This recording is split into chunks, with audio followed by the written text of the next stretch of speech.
make sure we're live. I'm breathing. Just time.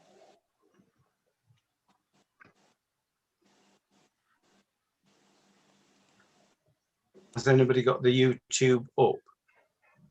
I'm looking for now.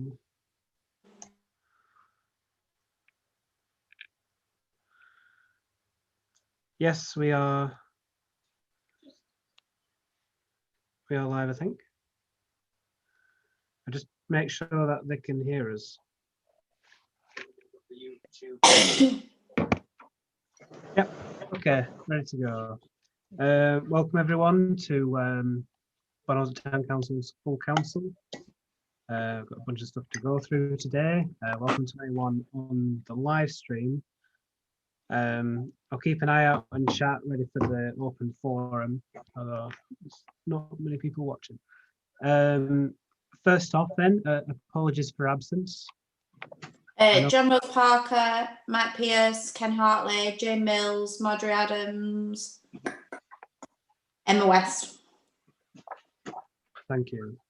Item 2 then, declarations of interest. Does anyone have any prejudicial pecuniary interests they would like to declare? Nope. Okay. Item 3 then, open forum. I'll just give people in the live chat say 20 seconds while I'm speaking now. If you want to post a question, post it now. If not, we will move on. Joe, we haven't received any by email, have we? Nothing at all, no. Okay, that's fine. Chairman, 20 seconds isn't very long for people to type a question in. Okay. Well, I'll give them a little longer. Could I suggest we dealt with, minutes of the last meeting and then come back to open forum?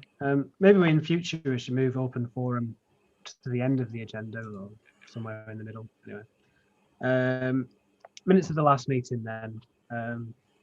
Anyone would like to move those as a correct record or not, as the case may be? Chris? Move. Thank you. We've got a seconder. I'll second. Thank you, Mike. Anyone disagreeing with that? No alterations or corrections to be made? Nope, take that as read. Thank you very much. Item 5, committee/working group reports. We've got the General Purposes Committee. Councillor Whip, as the chairman of the General Purposes, would you like to go ahead and? Yes, hang on a second. I would, Chairman, if I can turn the proper piece of paper up. Somebody's been playing with these papers, Councillor Tom Whip, Chairman. Right, in moving the minutes of the General Purposes Committee, there are some items principally in minute 20/7, environmental schemes, town centre planting, which we can update upon. And then there's one item regarding Christmas trees, shopfront trees, which I want to pick up on as well. So, Chairman, if it's okay with you, in moving the minutes, then can I draw attention to the first item on the list at the top of that page, which is about Letcliffe Park, and Chairman, I think you can report on where we're at with that. And what I'm going to do is I'll put up an image that illustrates what we're talking about. So that's coming up now. Okay. There's a bit of background. The image on the right there is when the Bloom Group and a couple of councillors did some hedge planting a bit since. I think, yeah, that's my underwear. Thank you very much. That's Jane front and centre as well. So the extension of the set paved path, which you can see on the left, that's the existing one, will go down the side of that new hedge planting. I think it's south. Oh, go back. And the reason for that is it was muddy. And that's all the reason you need, really. But the site visit was carried out. We had the engineers from Pendle Council there, myself, Council Whip. I think Joe, you were there too. Was. Yeah. And the contract. And the contractors that are currently on the town square. The engineers said that because of the location and the amount, it will need to go to tender. There is a pot of money from the area committee for this project. So the engineers at Pendle will be taking the lead on it, drawing up the plans and putting it out to tender. So far, I don't think we've got any estimates yet. But the work also includes, if you look on the left-hand side, to regrout the existing, and I think touch up the fence in areas. I think there's a sort of long-term goal to replace that fencing, but I think that's out of scope at the moment.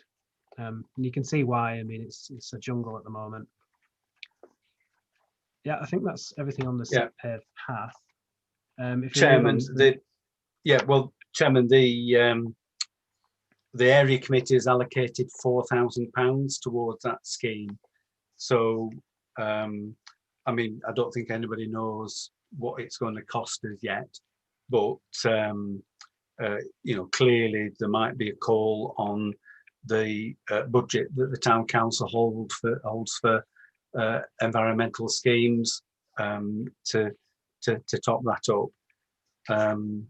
And if it's going out to tender, then it's probably going to be, I mean, at best, it's going to be the General Purposes Committee when we can next consider this issue.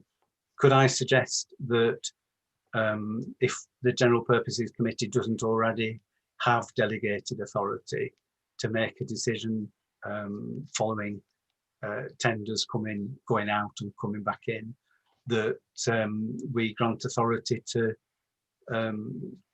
General Purposes to do so? Yeah, councillors, have you got any thoughts on that?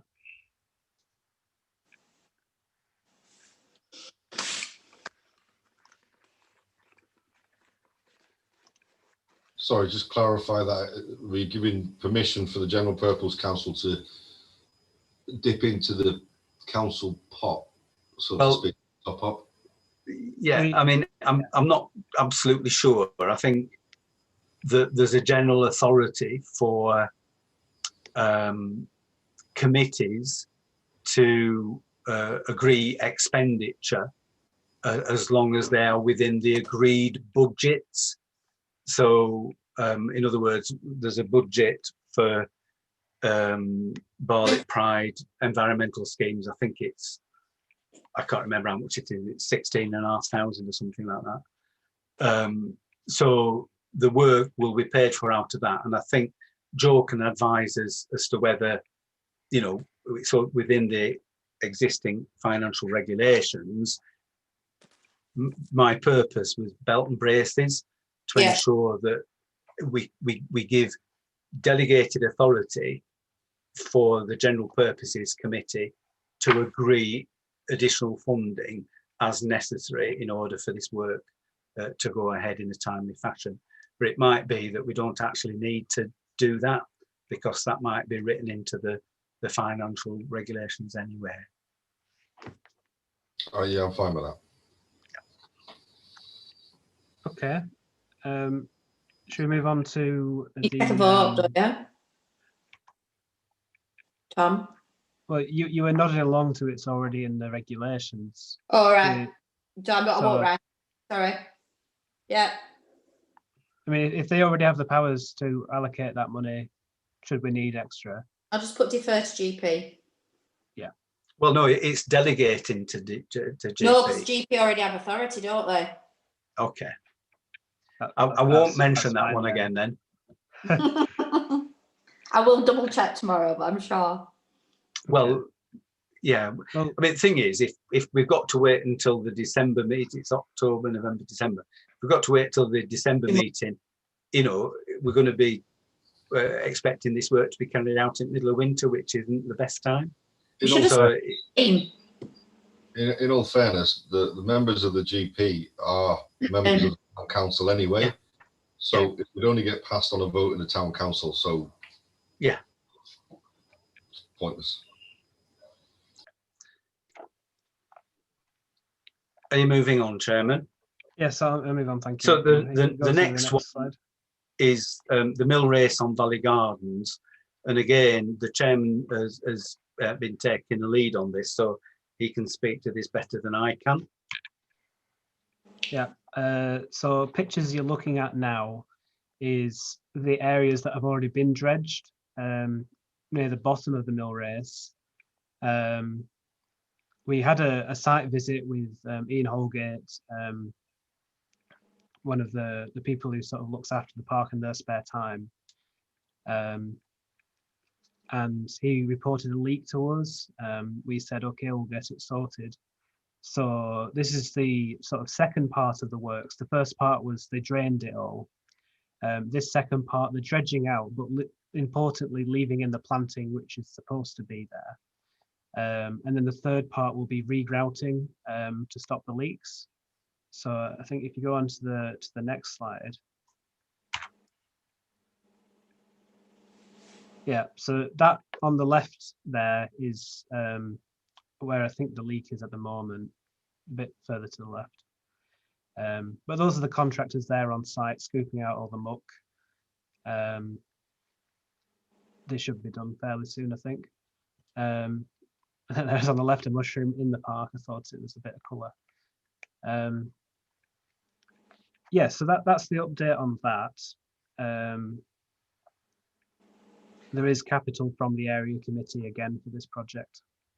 Yeah, so that's work in progress. The next one, Chairman, is Victory Park to look at the dog area and the drainage work. Have you got a picture for this? Yeah, it's the next slide. Couldn't find a picture for the whole thing, but that's the area in question that needs the drainage. Myself, the clerk, I think someone from the Parks Department at Pendle, and Kieran. the engineer. Kieran, thank you. Attended a site visit. We agreed a layout for the dog area, which is sort of like two rectangles smushed together. A gate at either end, another gate for access for the mowing vehicles, and for a French drain to go in from the boggy area and connecting into the drains for the rugby pitch. Thank you, Chairman. As I understand it, have we got a price for that work? No. No. Not currently. So no. So again, the area committee have put £5,000 in the area committee capital programme. We don't know whether that will be too much, too little. So again, you know, I mean, in order to get on with that work, my suggestion would be that, subject to it being, you know, no more than, say, £3,000 coming out of the town council funds, that we agree to get on with that one. So we're saying up to £3,000. If it's more than that for the town council contribution, that you know, it has to come to GP for further consideration. Lindsay. Yeah, I agree with that. I think if we get the ball rolling and it's less than 3,000 coming out of our pot, I think that sounds quite reasonable. They've So I done the agree. visit, waiting for the prices, that's it. So, Yeah. Gareth and the contractor who's doing the work at Valley Gardens had a site visit without us just the other day. Just so happened to be there at the same time. Mhm. So yeah, he's on with that. Have we got the next one?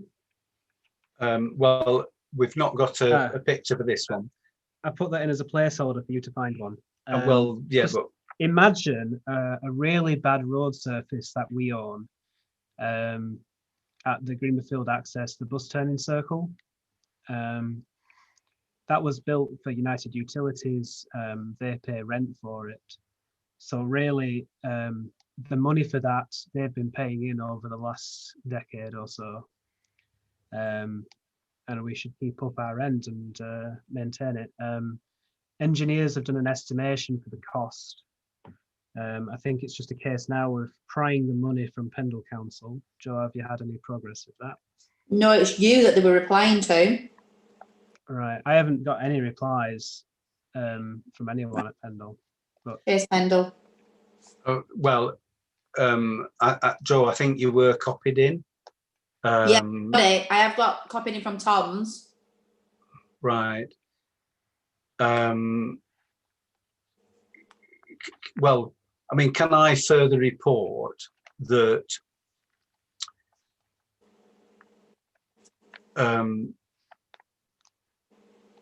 in addition to the work on the access from Greenfield Lane, there's also some work required for the small car park to the south of Barlick Town Football Club. And this is actually the town council's responsibility because it's not part of the area that's leased to the football club. And if people can picture it, it's the small car park between Barnard House, the dwelling in the park, and the cricket club. And it's just as you come round the bend at the end of, you know, come along in front of the pavilion. I think it must have been the football club that pointed out that there was some subsidence affecting one edge of that car park, and I mean it's potentially hazardous, so it needs work doing. Pendle Council's engineers have drawn up a scheme to rebuild that low retaining wall that there is there, and to provide a new fence. The clerk was party to a site visit a few weeks ago where Pendle Council said they could use some of the repairs and maintenance monies in order to contribute towards a scheme. Pendle Council's West Raven Area Committee at last night's meeting agreed to contribute a nominal amount of £400 towards the work, and that is more to do with getting the engineers to do the work on designing it. They've done that and come up with some estimates. And then some further work that's outstanding in the park is the access track to Barlick Town Junior Club, which, as you remember, in February, the vehicles taking all the spoil down from the old vicarage development caused quite a considerable amount of damage, and we ended up with big potholes, I mean craters rather than potholes. And the developers filled them in temporarily by stoning them up, but the agreement was that the football club would be responsible for reinstating all those patches, and they're quite a significant number of patches. And as a belt and braces, in the event that the football club do not get those reinstatements carried out for whatever reason may be, we from the town council have asked Pendle Council to estimate the cost of those repairs, and a price has been provided.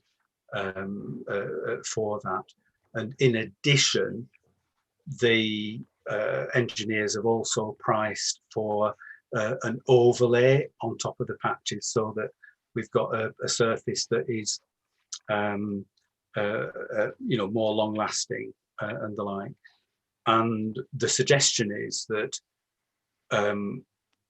we roll all those projects together, so the access work, the repairs to the car park, and potentially the repairs and the resurfacing of the access track past the play area, all into one scheme. I say potentially the repair work because obviously Barlick Town are responsible for doing that, and the expectation is that the developers will get that carried out, but we suspect that the developers will have to wait until their contractors are actually surfacing the development. So it's all a bit one thing on top of another, and all the work is subject, as the chairman pointed out, firstly getting the money out of Pendle Council for the United Utilities contribution, which will pay for the whole of the work on the access track, getting money out of Pendle Council out of their repair and maintenance budget towards the work on the car park, and then having an arrangement in place for the work to the access track being carried out to our satisfaction, and then potentially, if there is funding available, put in that overlay on top so as to strengthen the whole lot and have a much better surface in amongst. So there's three elements to this, and at the moment we don't know, unless Joe's going to tell us that Pendle Council have written us a cheque. We don't know whether we're going to get the necessary funds, but unless we get the necessary funds, we can't go ahead because we don't have the wherewithal to do it, and we'll have to just do what's absolutely necessary to make things safe, rather than doing a proper job and have things that will stand up for the next 25, 30 years, something like that. So sorry to witter on at that one, but it's important that the town council are aware of all these different strands relating to Victory Park.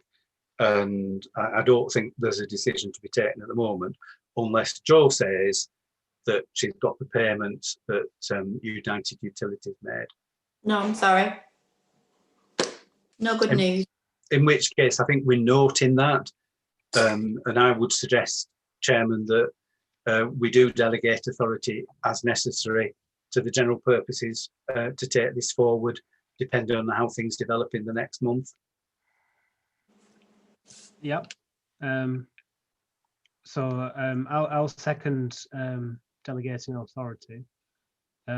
Is there anyone who's opposed to that? Okay, I'll take that as carried. Thank you. I think next, the square bed. This has now been planted up with the wildflower turf. You can go and have a look at that. You could have had a look at it on screen, except that Tom didn't select the right picture. Well, that's from my camera. I couldn't find one of yours. Okay. Yeah. It was on an email. Right. I was putting this together 10 minutes before the meeting, and I had to set up the stream too. Anyway. So yeah, that's all set up now. Yeah, Chairman, it's just worthy of note.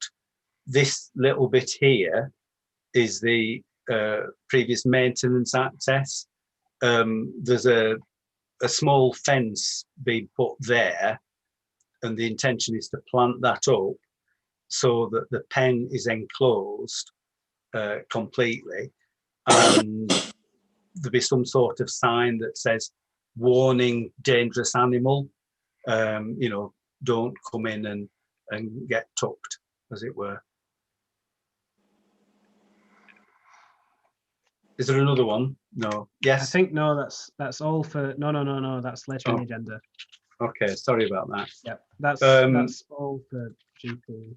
Right, Chairman, the final two on this list, the rear beds on the town square, and you recall that we've been discussing the two flanking rear beds and any potential features. And at the previous meeting, we agreed that we'd explore the opportunities for getting heritage lottery funding or, some sort of lottery funding in order for those features to be installed. And we talked about having an artist commissioned to do the work and this and that and the other. In the meantime, outside meetings, there's been discussion about a possible cost-effective way of doing it. This was raised at the Bloom meeting that was held last week, and the Bloom group, there wasn't any unanimity on what we ought to do, but perhaps the chairman can pick this up. Yeah, sure. I mean, the core sort of thing with what we wanted to do was sort of changed with the work and stuff. We wanted a cheap and cheerful solution. One of the ideas that Councillor Whip had was 3 standing stones together, like a mini Stonehenge. We did the same thing in our recent garden work. It'd be sort of 3 old curbs or a gatepost stone stood on end, with an idea that it's sort of standing together through the COVID. The stone sort of it hints to the agricultural and industrial past of the town. Yeah, I mean, it was flat out rejected really at Barwick and Bloom, but I mean, I still think it's a good idea. I mean, if we wanted to get an artist in and go down the lottery funding route to have sort of bells and whistles, it could be another year before we see these things going in.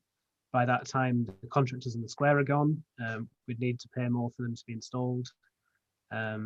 Granted, that would be through the funding there. But yeah, it's just what do people think, really? Chairman, if I may, I've put a picture up of the standing stones that we've put in our garden, which was a collaboration between Tom and myself. And I mean, as it, this is a stone that we had lying around. Either we dug it out or we've dug up curbs that were in our property. This stone has not come off the town square anywhere like that, and so that was the sort of thing that we were thinking of. But they could be bigger or smaller or whatever. The benefits of doing this would be, first of all, it is very cost effective. We can probably get the stone either for next to nothing or very little, and we could get them set up as part of the existing contract, again, because the plant's already there at little extra cost.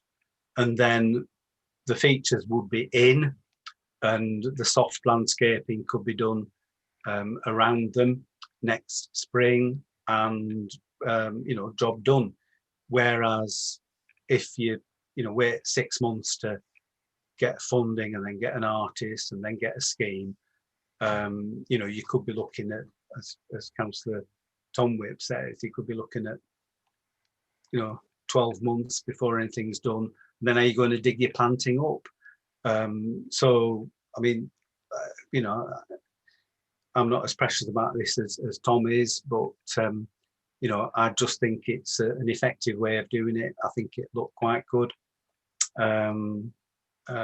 So really, it's a case of what the town council think is sensible. You know, if people don't like the idea, won't push it. But if people think it's got legs, then we can look at it a bit further.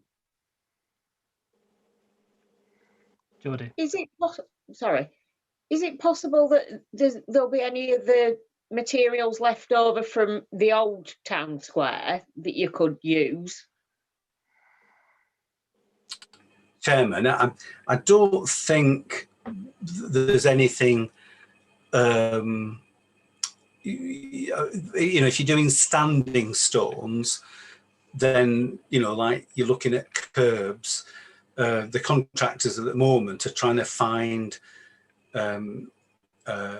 more long curbs to replace some of the very short curb, you know, short stones that are in there because they look a mess.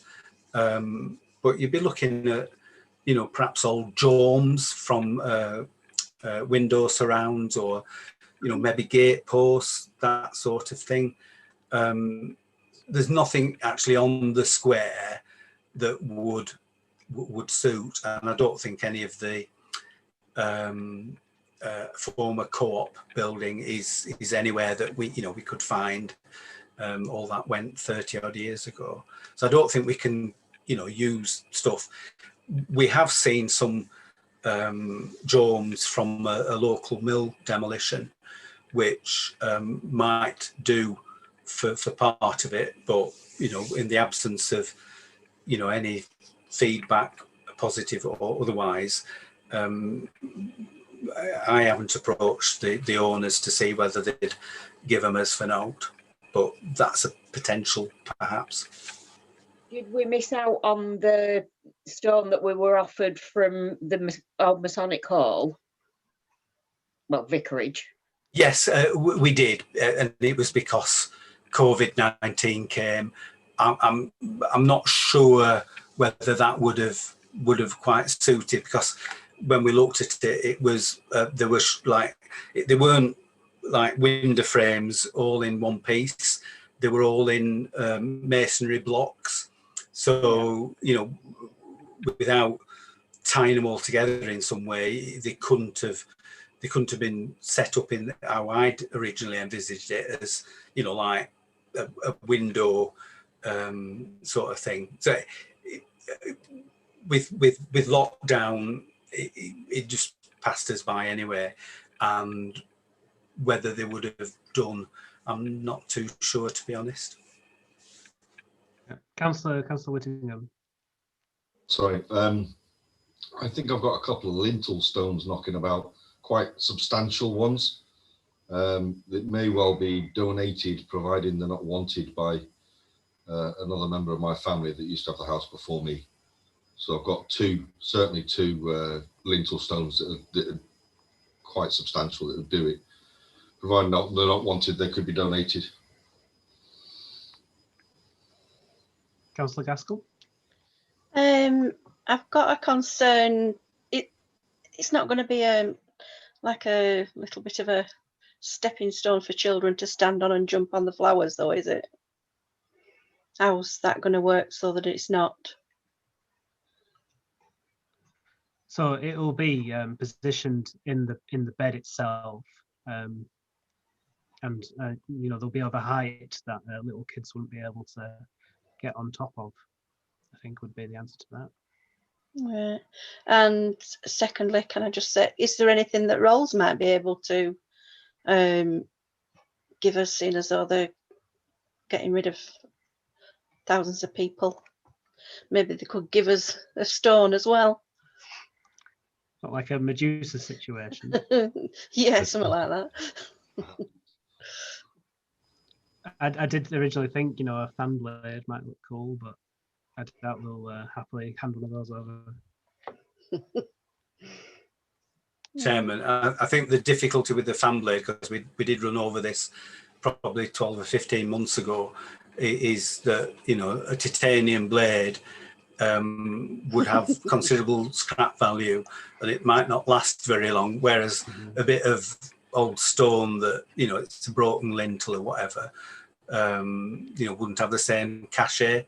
Well, we could fashion a fan blade out of Corten steel, in the shape of a Rolls-Royce jet engine fan blade. Anyway, no. If you're thinking of other suggestions, I mean, I came up with the idea of a mini mill chimney, but that was also Mini terrible. what? Mill chimney. Now it's the red bricks. Mm. Right. Wouldn't ask that with water in it. Like a water feature. A water feature. Oh God. No. Remember how we went into the water feature for the fountain?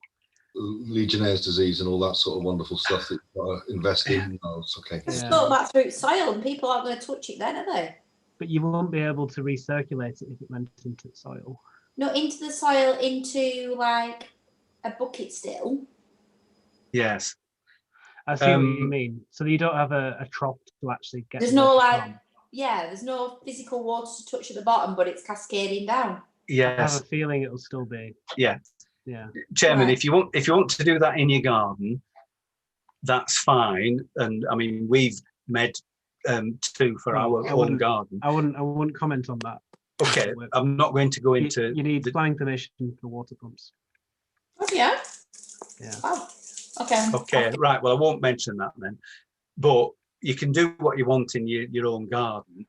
But if you're in a public space and if you're a public authority, you know, you need to do all the Legionella stuff, as we know from the buildings, and any sort of stored water, circulating, all that sort of stuff is subject to Legionella testing, control regime, and you know, we get back to if we dose in things with I'm going to say chloroform, but you know what I mean. Yeah. Chlorine.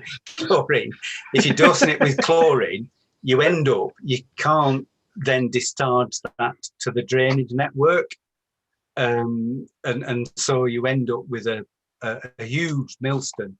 Don't mention millstones around your neck because of all those difficulties, and we're going to have a regular £100 bill for the drinking water fountain that's going in on the square, because that will need testing on a regular basis, and you know, so we do, you know, if we include water features, and it would be lovely to include water features, then there's quite a lot of revenue costs to it. I like the thinking. I'm just sort of, you know, bit sort of like health and safety at the minute.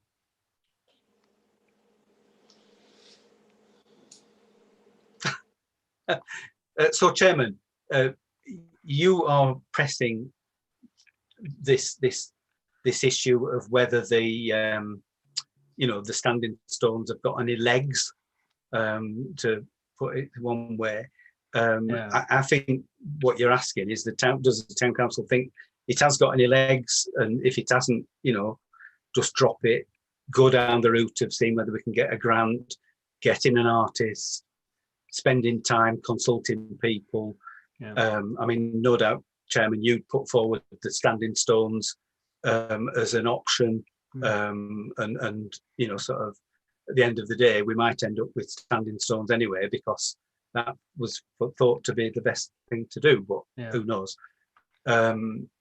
So, you know, I mean, I think we just need a steer as to whether to pursue this or not, because if not, we need to get on with getting hold of the lottery people, getting an application in, getting that considered, recruiting an artist, doing all that stuff. I think it's worth saying before we decide on this that we do have a good track record of doing things ourselves. The Fernley Avenue bed, the sleepers at the back of there that form that nice curve. Myself, Councillor Whip, and an ex-councillor did that in our free time. the memorial area at the sensory gardens. All those features were sort of the Bloom Group's collaborative efforts. A couple of those specifically Council Whip's ideas. I think we do have the track record to back up doing our own thing. Councillor Gaskell. I'd like to see us doing our own thing, actually. I think it'd be quite good, as long as we can get what is needed. So I would back the do your own thing than going down the route of trying to get lottery money and stuff like that. So yeah, I'll go for that one. Councillor Church, you haven't said anything yet. Do you want to? I'm with Lindsay on that. Let's try to do as much ourselves. It seems the best use of money at a time like this, and it just seems altogether better to do something that we can call, well, not that we can call our own, but that we can say is ours rather than calling someone in. Councillor Hoyle.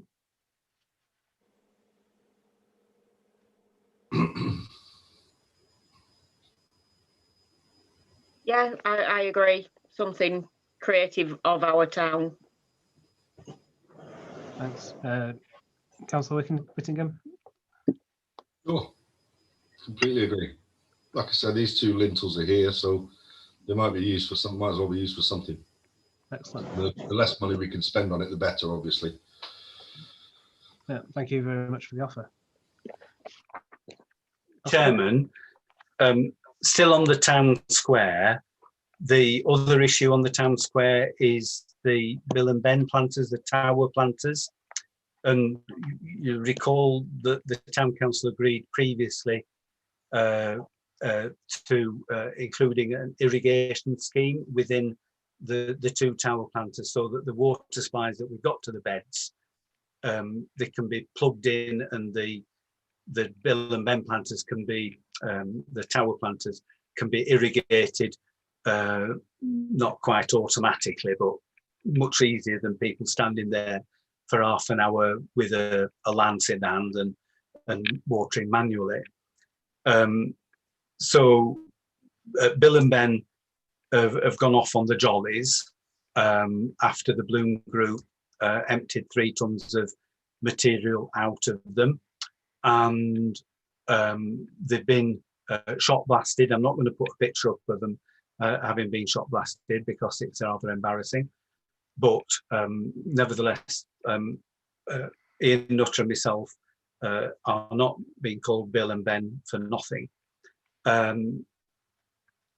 That's a bit of an in-joke for anybody that's not a member of the town council.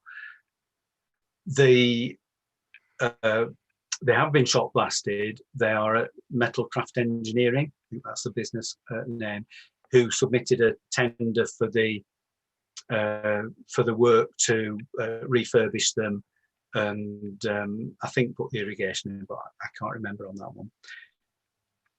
The Bloom Group suggested that rather than fill them up with 3 tons of soil, etc., again, that it would be better to fabricate some trays which operate in much the same way as the plastic amberol planters that we have, in that they would have like 10 inches or 250 millimeters of compost on top of a wicking layer, and that we would have wicks going down into reservoirs within the planters themselves.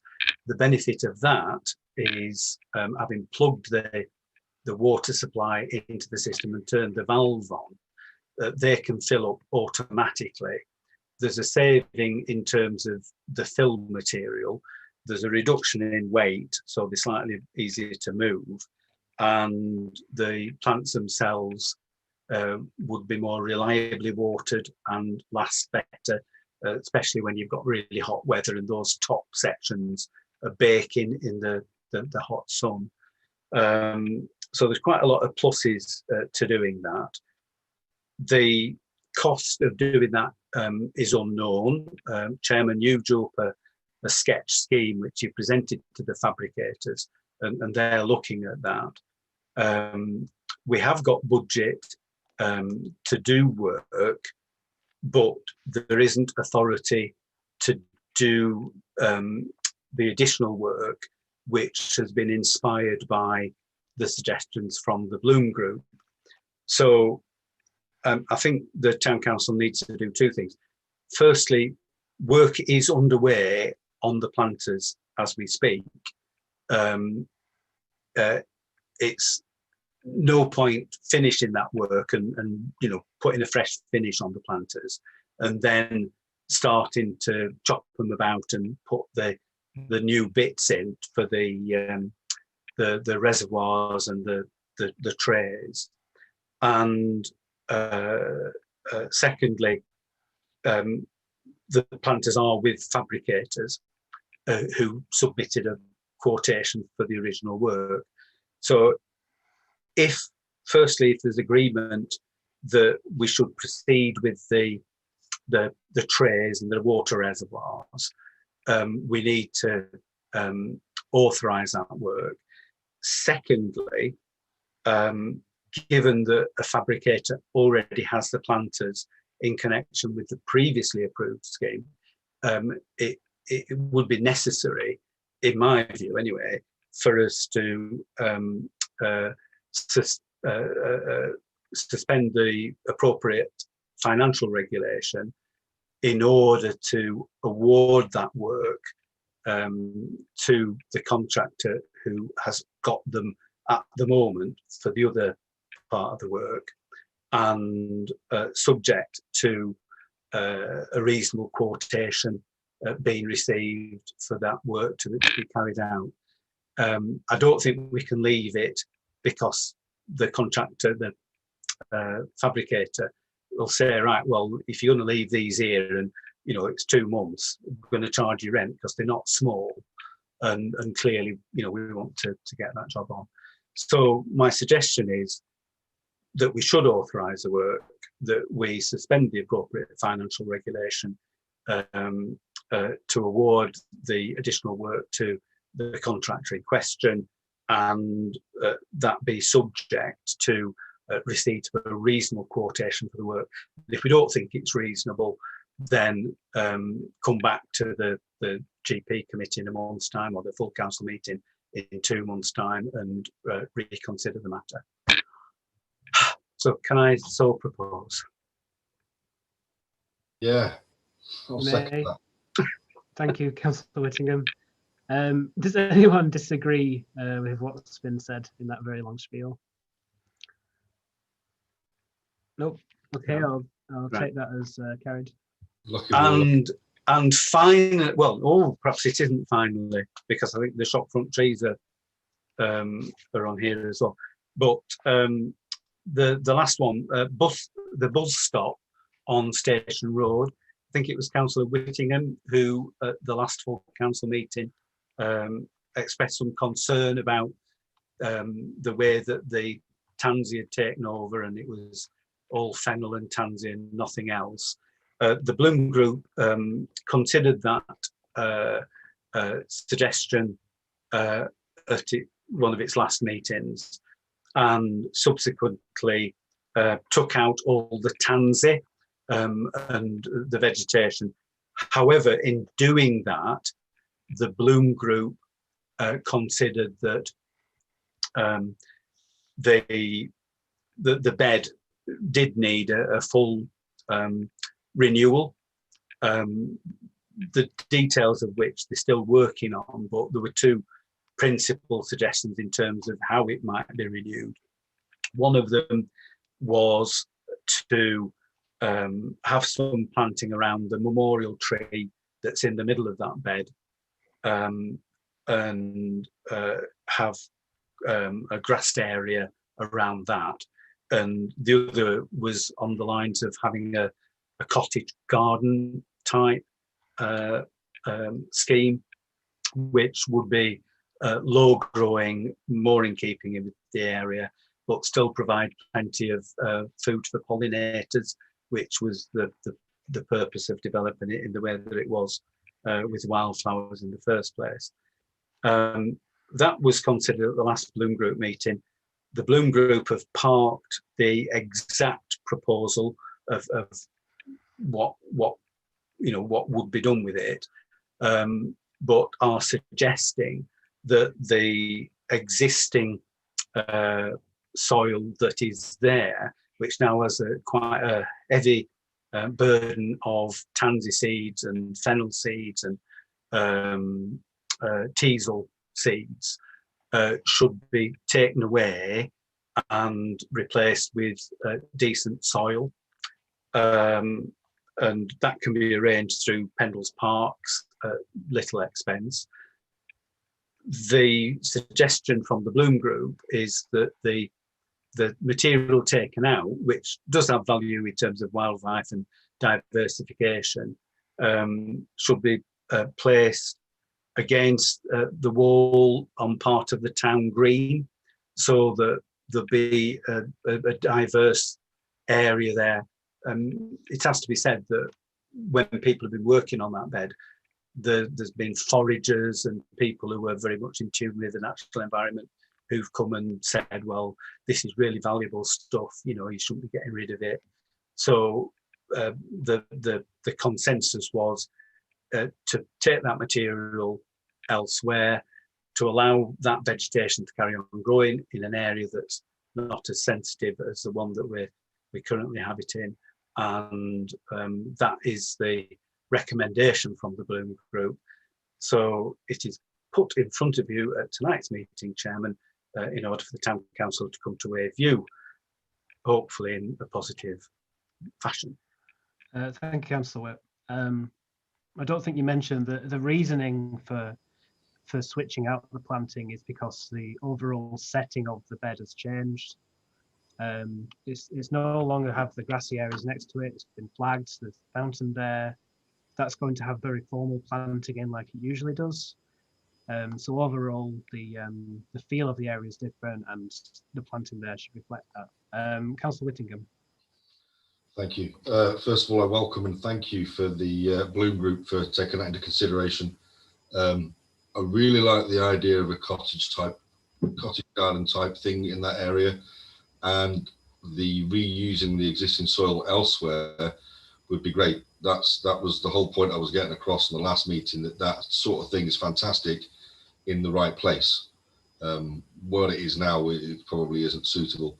So yes, thank you very much, and I'll second your motion there, David, for going ahead with that. Thank you.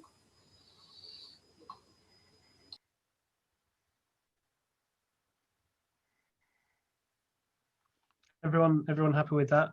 No dissenters? Yeah, thumbs up. Thank you. Councillor Whip, is that everything? Sorry, Chairman. The last thing is over the page in terms of Christmas, and I realise that we've got Christmas on the agenda later on, but that's more in terms of what we do for switch on and things like that. My concern is in terms of the nuts and bolts of how we actually erect the shopfront trees, and usually, why am I juddering? Usually we depend on volunteers, and we get a small team of volunteers to put the lights on the trees, in a marquee on the town square. And given the current circumstances, there's all sorts of issues with that. I mean, Family Whip can operate as a tree dressers and tree erectors as a unit because we're a household, but bringing together other volunteers, given social distancing and the like, I mean, some of it's possible, some of it's questionable, and it's very important that we don't end up with a situation where COVID-19 is being passed between us because of working in close proximity to each other. So I've been giving some thought to how we actually organise that.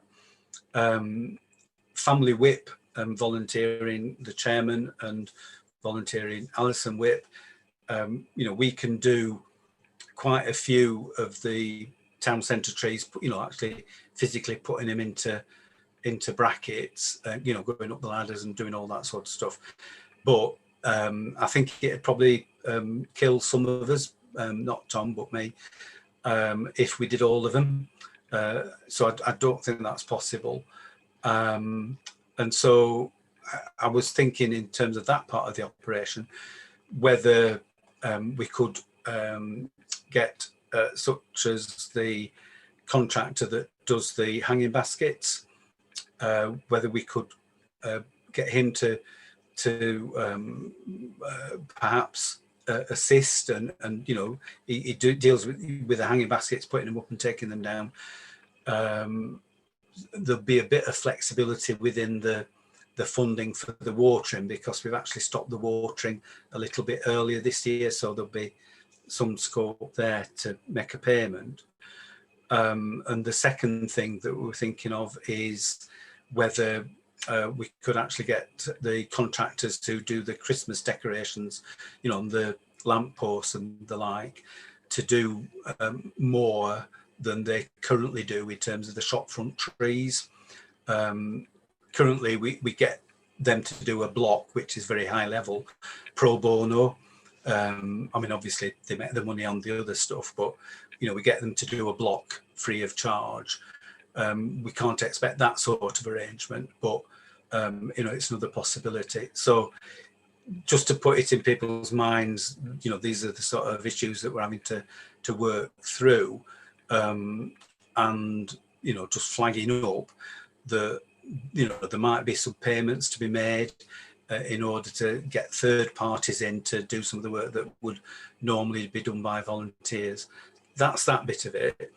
The other bit of it is exactly where we're going to be able to do putting the lights on the trees when we first get them, because the work on the town square, the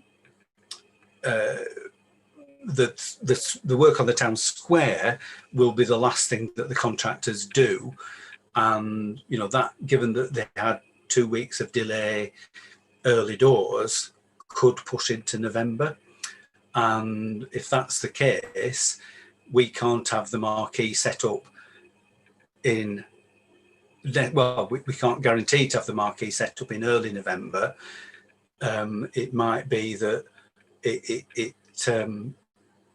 you know, it's later in November, and then, you know, how do we get the trees up, all that sort of stuff. So I don't know. It might be that they can finish off the half of the square where they've already done the paving, get the grout in and the like, and we could occupy that part with a small marquee and do the job as we normally do. But I really don't know. We haven't worked through how we would actually get through the process. Question. I really don't think we're going to know the answer to that until if we know when the contractors are going to finish. There's no easy fix around that without knowing when the job's going to be done, right? Councillor Church. I know we hadn't even heard of COVID this time last year, but from what I remember from decorating and putting the trees up, I'm guessing it would not be too difficult for a few volunteers to still do that and stay safely distant. It is more or less an open air job. Even inside the marquee, you are working within a lot of spaces. And I cannot see many points where everybody or two people were too close for the normal safety thing. I mean, we managed all right last year. I know it was my first year doing it, so I couldn't really say anything beyond that. But if there are volunteers, I would think we should be all right to try and do it approximately the same as we have done previous years. There might be professional help as well, but I wouldn't rule out having a bunch of volunteers. Councillor Whittingham. Yeah, just obviously what Chris has just said there. Socially distancing outside, putting the required measures into place with volunteers shouldn't be that much of an issue. It's not like they're going to be working face to face, touching each other, or doing any random stuff like that. So, you know, I don't see why we can't get volunteers in. The main issue is around planning of it. That's the only thing, isn't it? I mean, I can agree with that for the putting on of the lights on the trees.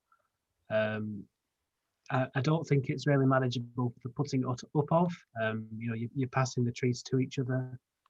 There's the handling of the ladders, the cable ties, everything like that. I think there's unless, as David said, you have sort of groups to do those that are already a bubble. It's very difficult, and I think we would need external help there. I mean, in terms of the putting the lights on the trees, as you said, very manageable, COVID safe. The only difficult there is the location. We don't know about the square. I mean, my suggestion for that would be the car park at Wellhouse Road. We've been utilising a space there for the fish van. There might be more space made available there we could use for a marquee on a temporary basis. Councillor Whip. Well, Chairman, you know, the suggestion of having the marquee somewhere else, perhaps as a backstop, you know, and we could put it on the town square if the town square is available. I mean, there might be some issues in terms of Remembrance Sunday, which is in that period. So, you know, if we have the marquee there for Remembrance Sunday, given that, you know, we're going to discuss that later on, I don't want to go into any details, but my understanding is that that's going to be a virtual sort of event. So would the marquee in that location be a good thing or a bad thing? Or, you know, would it, I don't know really. I think So to answer that, in terms of the equipment for the live streaming of the laying of wreaths over the several hours, I think a marquee could only help that. There won't be a crowd, so there'll be no one's view obstructed. Yeah, I think it could actually be a positive thing for that. Councillor Gaskell. Yeah, I'd go for volunteers if we can, but I'd still be, you know, up to paying somebody to put the trees up. If it comes to push and shove, I wouldn't like to see us go without the tree. Sorry, my dog's coughing. I wouldn't like to see us going without the trees. I'd rather us pay to have them put up so that we've got, you know, nice bright town centre again for Christmas this year. That's my say.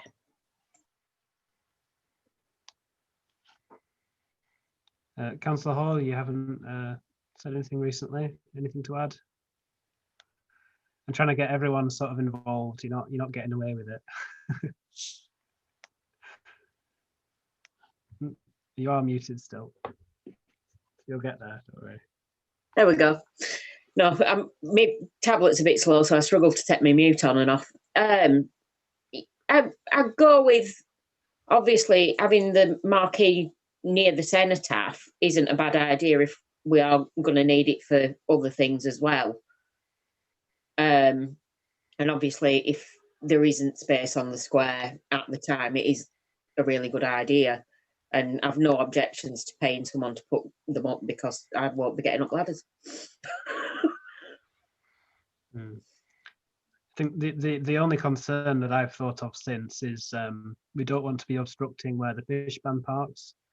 It's been getting a decent amount of customers from that recently since we've moved in off the sets, but would it be an open I'm sure we marquee? can shift things about. Would it be an open-sided marquee?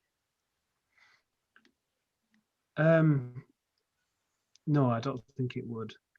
That's a shame. We'd want to fence it all off for overnight. Yeah. Councillor Whip, you've got your hand up.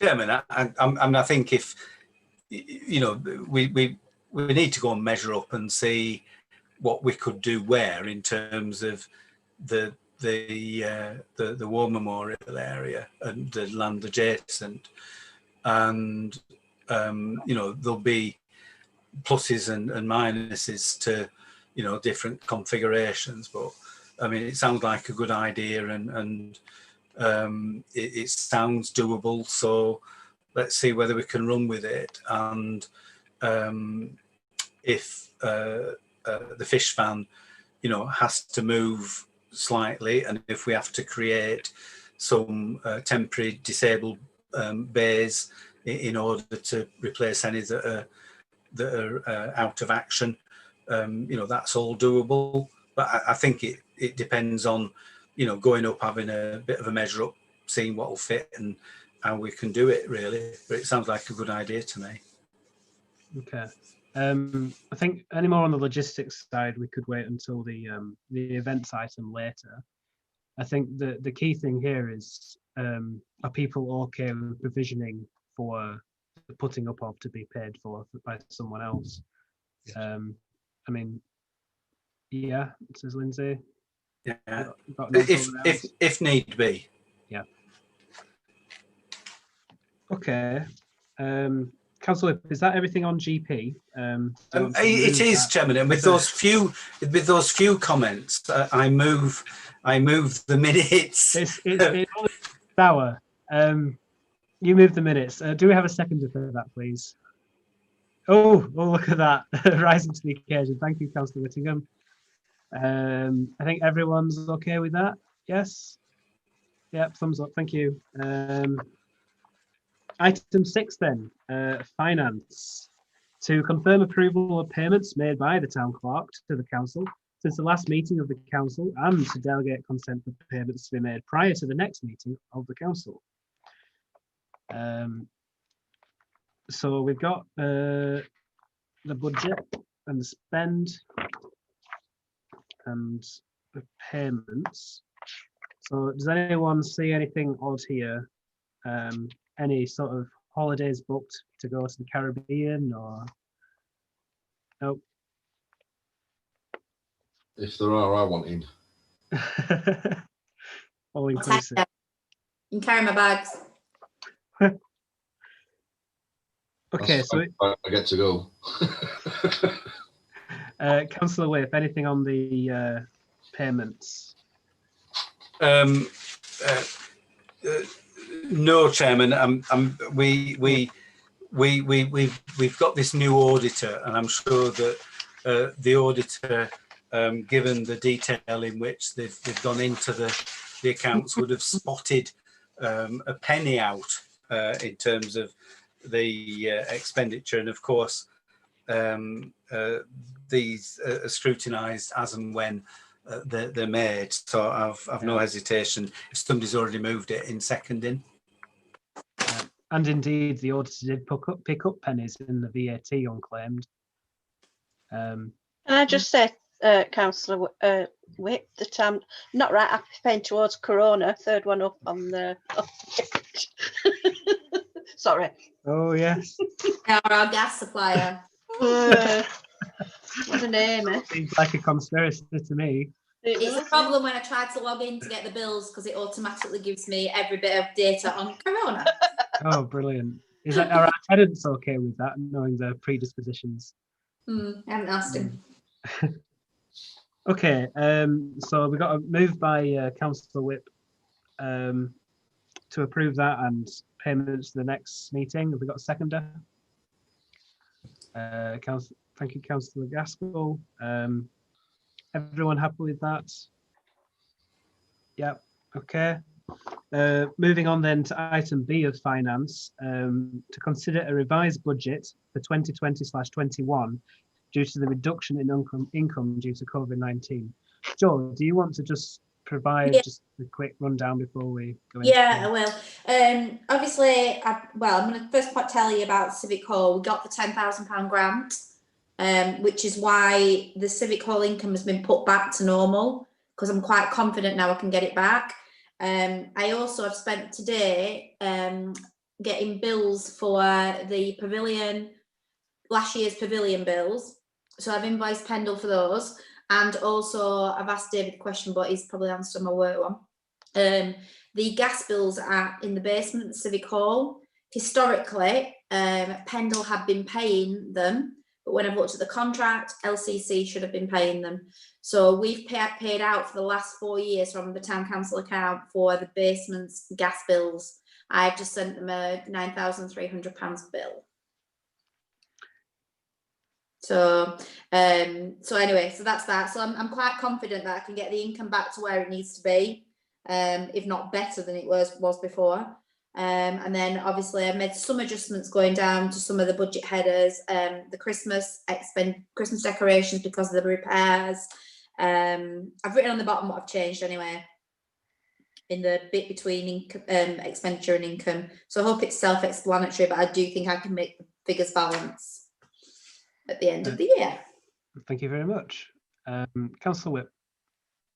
Thank you, Chairman, and a big vote of thanks to our clerk for assiduously spotting the opportunity to get the £10,000 grant, which was paid last week. Earlier in the year, we were unsuccessful in applying because precepting authorities were not eligible at that time, and Joe spotted that we were, well, they changed the rules essentially, so we were eligible, and we did get that payment, so that's really good news. Joe's, in talking through this, has answered most of the questions that I'd highlighted. In terms of the Civic Hall renovations, could I just ask if the £15,000 that's included there includes for the new chairs? And then I've got a further comment to make if Joe could just... Oh, it doesn't, because I haven't changed it, sorry. No, it hasn't. I tried to order the chair. Well, when we talked about the chairs, I tried to order. They're out of stock till December. Okay.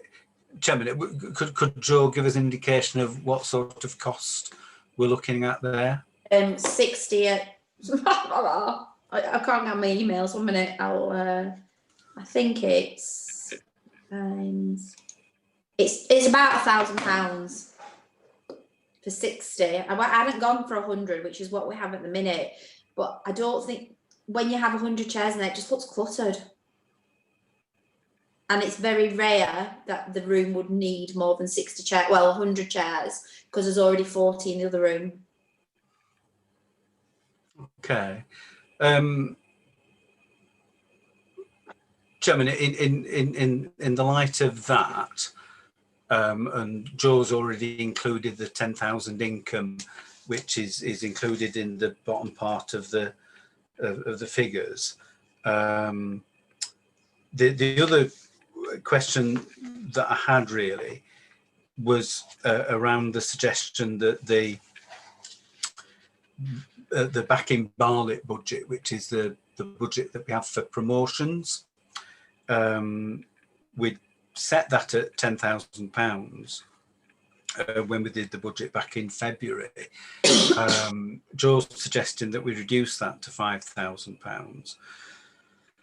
And given that we want to give the town a boost, we have got some funding that's coming from Pendle Council and from the European Regional Development Fund for promoting the town, and we've discussed that previously. I'm not going to go into it again at this point. I just wonder whether, as a town council, we want to try and maintain the funding that we have there in order not to, in order for the town council to play its part in a full way in terms of that effort. At the moment, we don't really know how much other the things that we're suggesting should be done will cost, and we haven't yet had the funding paid over to the town council, but that's on the way.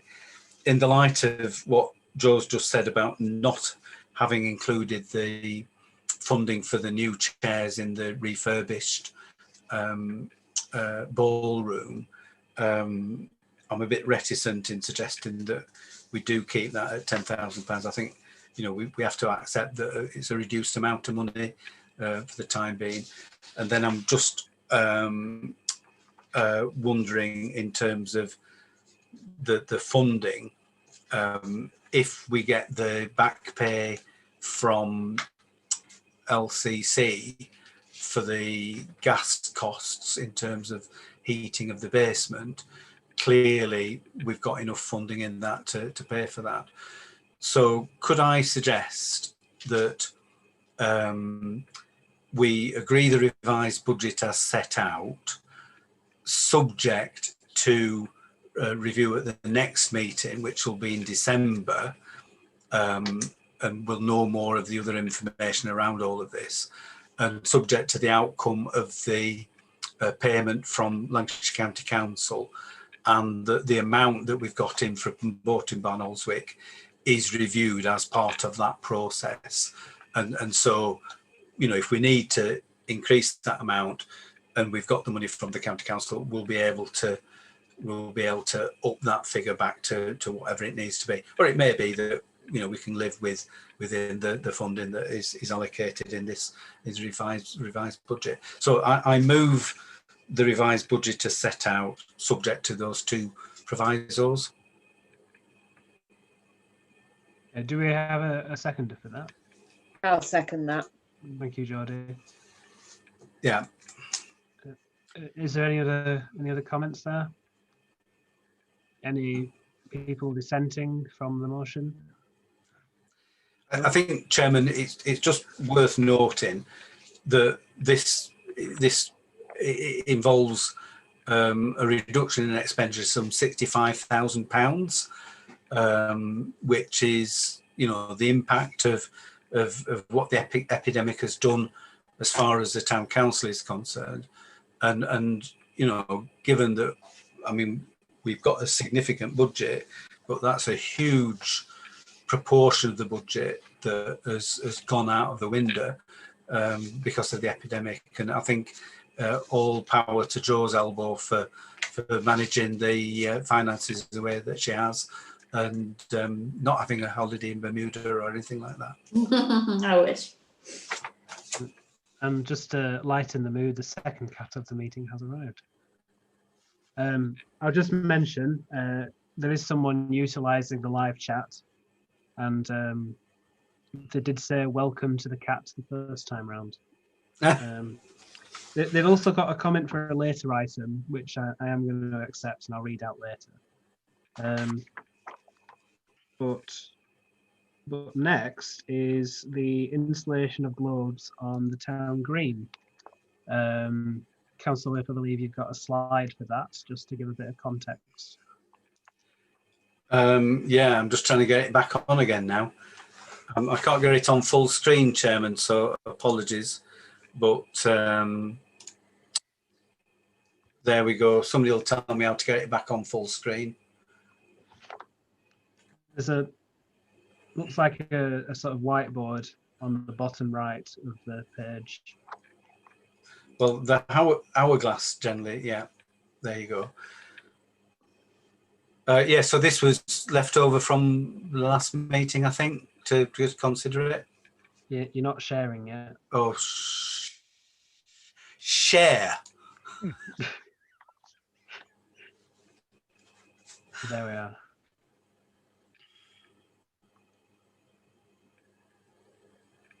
Yeah, so do people want to install them, basically? I mean, I thought they were very effective last year. I'd preferred more, but that's the way it is. But yeah. I think they look quite nice, to be fair. Thanks, Mike. I think they're beautiful. I'm not sure I personally want to install them because I don't like heights, but there you go. Yeah, Lindsay? I was just going to say that I wouldn't like to install them, but they did look lovely. I think everybody did like them in the town, and I think they brought, quite a bright, quite a dull spot, bright, brightened it up a lot. So I'd like to go with them again if it's at all possible. Yeah. Chairman, could Chris? I ask? Sorry, could I ask Joe if in the agenda it says that the cost of the cherry picker to put them up and take them down is £900, which is quite a bit less than last year. With the experience of how long it takes, obviously, we've driven the cost down. Yeah. But the other cost, because we've got the globes, we've got the lights, they don't need to be replaced at all. But obviously the batteries do. Mhm. And I wonder if we've got a price for the batteries, and is that already included in the Christmas decorations budget? I don't know. Yes, it will be. It'll either be on that, or it could come out of the events one or the other. It'll be fine. We've got scope in both, I think. Yeah. I raised my hand because I wanted to know, would we have volunteers to put the batteries in? Chairman, I mean, last year the time-consuming thing was making all the putting the globes together and putting the lights round, which I think took 20 minutes per globe, something like that from memory. You could do 3 an hour, and the Bloom team rallied round as ever, and did we do 100? And they were farmed out all over the place. There was a regular cottage industry, and we had some communal actions as well. But the whole of the work, apart from putting the batteries in, was done last year, and it's just a case of getting them out of store, and then the batteries themselves, putting them in. I don't think that'd be, you're probably talking 5 minutes tops. So 500 minutes for the 100. There's a handful of ones in our front room that need some running repairs that Councillor Tom Whip is supposed to be getting on with at some point. But apart from that, it's 500 minutes. How many hours is that? It's not a long job. I will yeah. mention, And we would have when we- volunteers. Right. when we good. took out the batteries, it filled up a wheelbarrow. So it's not it's not a small job. Chris, you had your hand up earlier. I was only going to reiterate what's been said already. As I've said before, and we all have, it's more important than ever that the town's lit up as much as possible this Christmas. So whatever is to be done, let's do it. If you want volunteers, I'm in as well. But more importantly, just please do it. Okay, I think there's general agreement there. Lindsay? I'll volunteer to help put batteries in as well. I won't put them up the tree though, so yeah, I'll do that. Just let me know when and where. Okay, I think it will be a case of handing them out with the batteries and then collecting them at a later date to avoid sort of congregating together to do it. But yeah, okay. As well, I'll rope the child into doing some. I can help. It's not a problem. Fab, thank you. So I think we've got agreement there, Joe. Item 8, which is on the next slide, is the response from Rolls-Royce. So you've each got a letter there in your agenda pack, signed by Warren East, the Chief Executive Officer. It mostly says what we already know, sadly. Yeah. The picture there, we've been working with Unite the Union, Save Our Site sort of project. We've volunteered a bunch of town council sites for advertising. This is the the Fernley Avenue bed, as I mentioned earlier, the one with the wavy sleepers. We've also put up posters in the Civic Hall windows, quite a prominent spot, get as much attention as possible.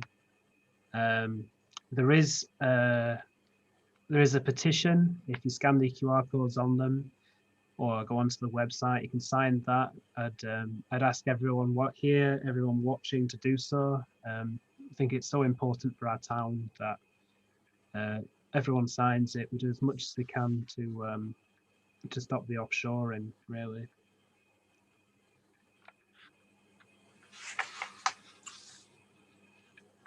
Chairman, can I come in and as you say, you know, the response from Rolls-Royce is disappointing.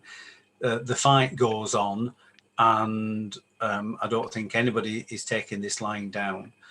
The tragic thing to me is, given the history of Rolls-Royce in Barnoldswick, the fact that the jet engine was developed here during the Second World War, and the wide chord fan blades, which are the basis of the company's aero engine success in the last few decades, again were developed here in Barnoldswick and manufactured here in Barwick. You know, how the company can act in such a callous way. But I think attention must turn to the government, where the you know, the government, do they still have a golden share? Can they veto this move? They could certainly legislate to prevent the offshoring of such vital and strategically significant manufacturing processes, and you know, contrast the actions of the British government with that in Singapore, where the Singaporean government are seizing this opportunity with both hands.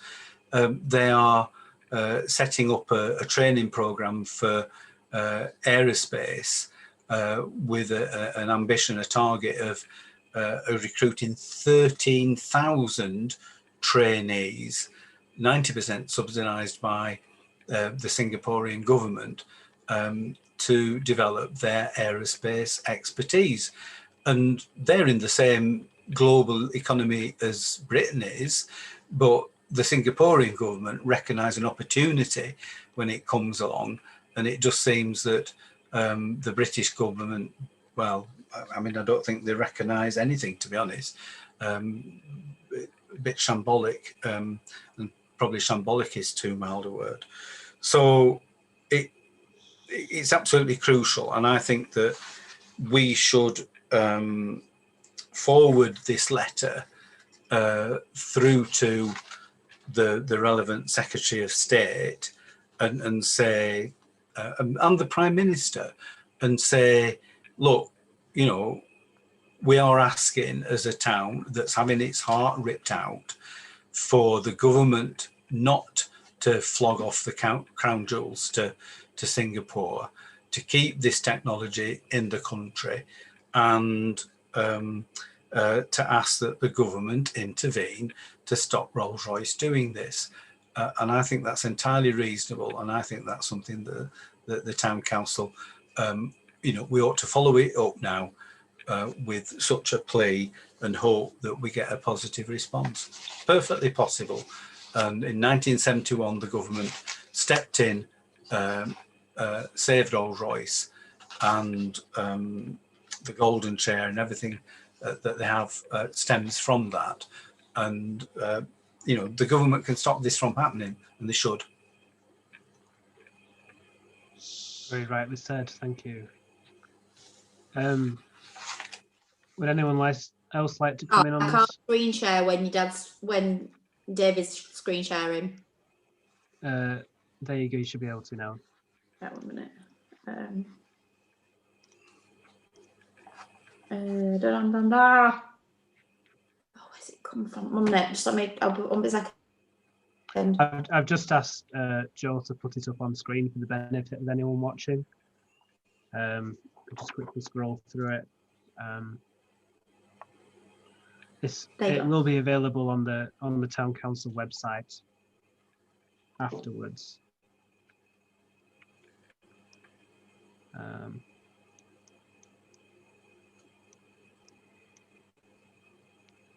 Lindsay, have you got your hand up? Yeah, yeah, I do. I agree with everything that David says. I think it's so sad that we're sharing something or giving away something so vital to Britain. It's not just Barnoldswick, it is, you know, a British company. So yeah, I think that if there's anything that we can do, however little it is, you know, we really need to try and blow it up and get them to back us. So I do agree with what David's saying and would back that. Thank you, Lindsay.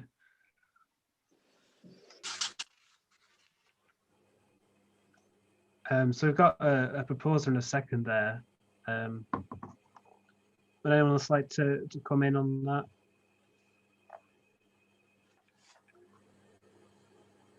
No, I just agree with everything that's been said. My family's history with Rolls-Royce goes back to the 50s. That's why my family live in Barlick, because of Rolls-Royce, because my granddad came to work here in fan blades, in polishing shop.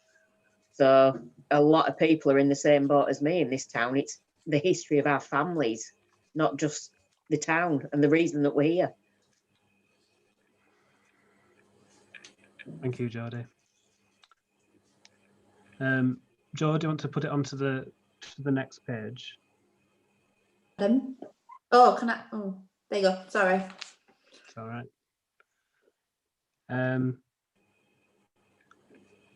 Okay. So everyone nodding for that motion then? No Will you just one- reiterate the motion, Tom? Because I was trying to get that letter up while you were talking. Sorry. David.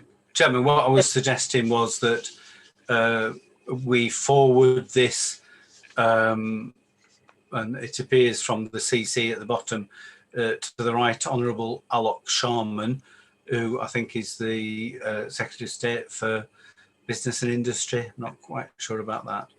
And that we ask that the government exercise what we understand is their golden share to prevent the offshoring of this vital manufacturing capability, and that failing that, the government legislate to prevent the offshoring through deeming it to be a strategically important process that ought not to go to foreign shores.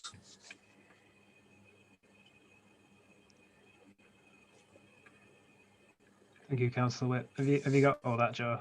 Got to legislate to stop offshoring by deeming it to be a strategic.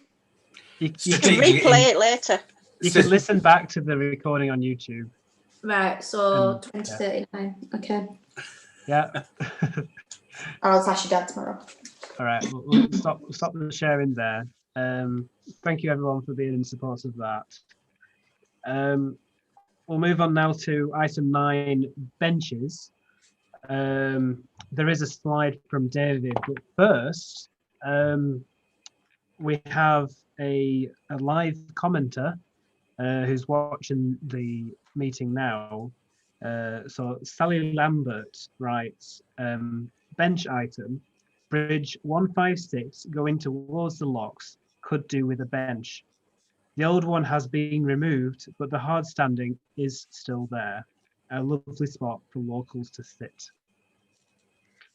I mean, with the hard standing already been there, it wouldn't be too much of a cost for us. We've already bought some spare benches. I'll just run through. Now we're on a road. I think it's on the canal side, next to the bridge 156, just on the banking there. Chairman, is that the memorial bench? I mean, bridge 156 is Courts Lane, bridge 158 is below the locks. Bridge 157 is the one as you're coming back up to Skipton Road, between the top lock and the second lock down, and Bridge 156 is just when you know, on the summit bound, just above the old lockkeeper's cottage. Yeah. I seem to recall that was a memorial bench, and that had a couple of plaques on it. I'm not quite sure. I do know Canal and Rivers Trust have quite a protocol in terms of putting benches on the canal towpath. And if I'm wrong about the location, I apologise. But I just wonder if we make an inquiry with the Canal and Rivers Trust, and if we can put a bench there, that we do so. But if they want an extortionate amount of money for us to put a bench there, that we bring it back and see whether that's doable or not. I think it would have to be on the agreement that we provide the bench, we maintain it, and we take it away if it needs doing so. Yeah, And we don't hand over the money to them like in the usual protocol. No, well, I'm aware that they take an arm and a leg if you want to put a bench on the canal towpath. I think what Councillor Whip is referring to is if the Canal and River Trust would charge us to put the bench there, even though it's our bench. Yeah. Just something we'd strongly avoid, of course. But if they're happy for us to place a bench there, then absolutely. I mean, let's do it. from previous experience, it's usually in sort of people request a memorial bench. Canal and Rivers Trust say, well, you need to pay X amount for the maintenance in the future, and yeah. But I think it's just we can only make a request, can't we? In that case. And Chairman, I mean, it was a bit of a pain, and you know, it was a slog. But if you recall, we had all the difficulties with the Canal and Rivers Trust when we wanted to put the new picnic benches up, and we had to jump through lots of hoops, and they wanted several hundreds of pounds. I mean, nearly £1,000 to for us to be able to put the picnic benches there, and the disabled picnic benches, and it took months and months and months to sort all that out, so that we weren't paying them for them to do nothing. So anyway, let's try and sort that one out. Yeah. And indeed, if it was a memorial bench, then they should still have the money which the grieving party paid to have that there, I suppose. Maybe. No, I think that was a long time ago. Right. Okay.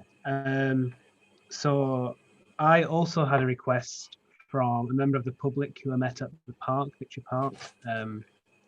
She wanted a bench at the exit entrance to the park, next to, I can't remember the name of the road, but it's at the back of the training rugby pitch, next to the new gas governor. Close. Lakely Crescent, is it? Yeah. So a bench next to the path there, just because it's a long stretch for older folk to traverse, and we do have benches at every other entrance and exit to the park. And then the other location that I had was at the base of the Skipton Road Canal Bridge, just next to the Rolls-Royce entrance. At the old road there off the highway, I think there's a good spot for a bench there for all employees to sit on their breaks, or passers-by, etc. So those are my two suggestions. In order of appearance, we've got David Whip. You've got your hand up. Thank you, Chairman. Just in Victory Park, I think in the past we've had a request for a bench at the entrance on the wheelchair route. So looking over the junior football pitch area, and between Stockbeck and the play area, if I'm making any sense. If people come into the park from that direction, there is a bench on the wheelchair walk itself between Greenberfield Lane and the bridge over Stockbeck. But then when you come into the park, unless you go into the play area, there isn't a bench until you get right round to the Bradley Wiggins Junior Cycle Circuit. So that would be a good one. We'd have to put a new base in there because there isn't an existing, it's all grass. So, properly there should be a concrete base to fix the bench down. So it wouldn't be a cheap one, but neither would the one on the Blakely Crescent entrance either. So that's one. The other one that I wanted, or the three that I wanted to suggest, and I'll share this screen. This is Old Gormless in its new location, and I mean, to my mind, looking rather splendid with its uplighters still to go on, and obviously the new lantern to come out at the top.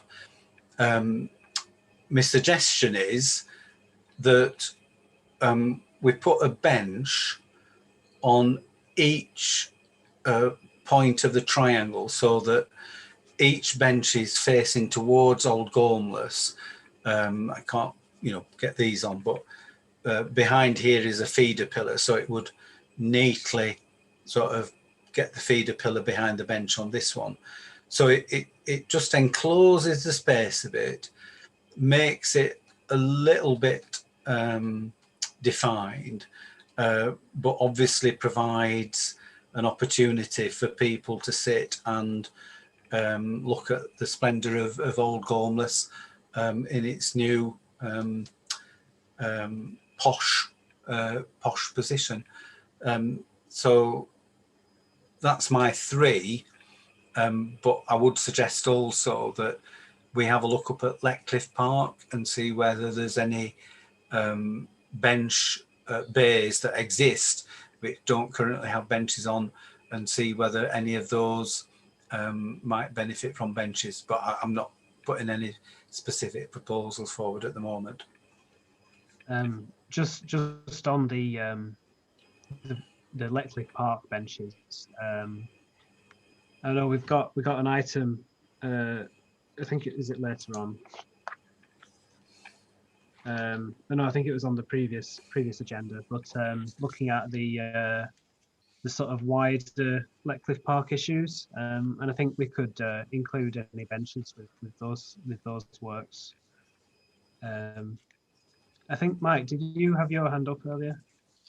Yeah, I think David picked it up. It was going to be a location near the Rocket Park. I think that's where David was mentioned before, in between the Rocket Park and where the junior football pitch is. Many a Sunday I've stood there and thought there could be a bench here. So that would be ideal for the parents with children to play football as well. Okay. Has anyone else thought up any other locations? Were there any more commented on the post in the Facebook group? I don't think there were there? Okay. So is everyone happy with those areas suggested? Happy to go ahead and order the works to put them in. Yeah. Okay, thank you very much. Further suggestions on a postcard?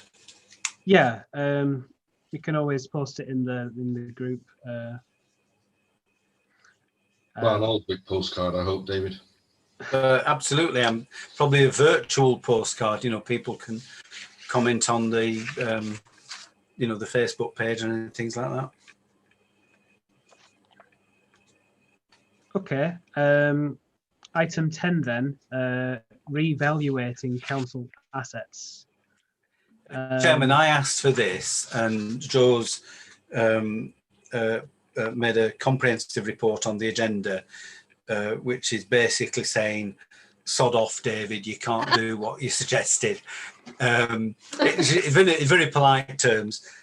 So can I admit defeat on this one and move that we note the report?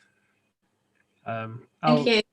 I'll second that, although I do wish we could know the value. I think it would just be an interesting thing to know that we own, you know, sort of 5 million or whatever it is. But yeah, it'll currently just be £3, £1 park.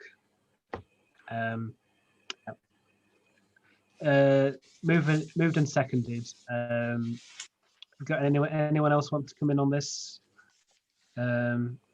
No one disagreeing with noting it? Not that you would. Okay. Item 11 then, to review the current co-option process. So you've got an application form in your agenda pack.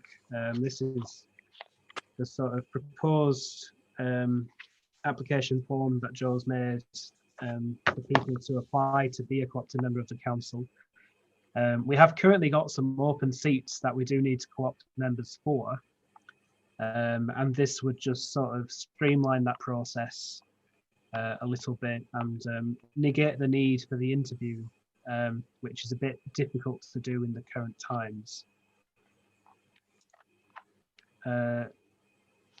So, Councillor Whip, you got yours up. Just a microsecond first. Okay, fastest fingers first. Chairman, could I move that we do adopt this form, which I mean, it's mainly sort of legal stuff that, you know, people have to be qualified to be a member of the town council, not disqualified, and that you know, the open questions are ones that might be asked in an interview situation, so, you know, people can wax lyrical or not, as the case may be.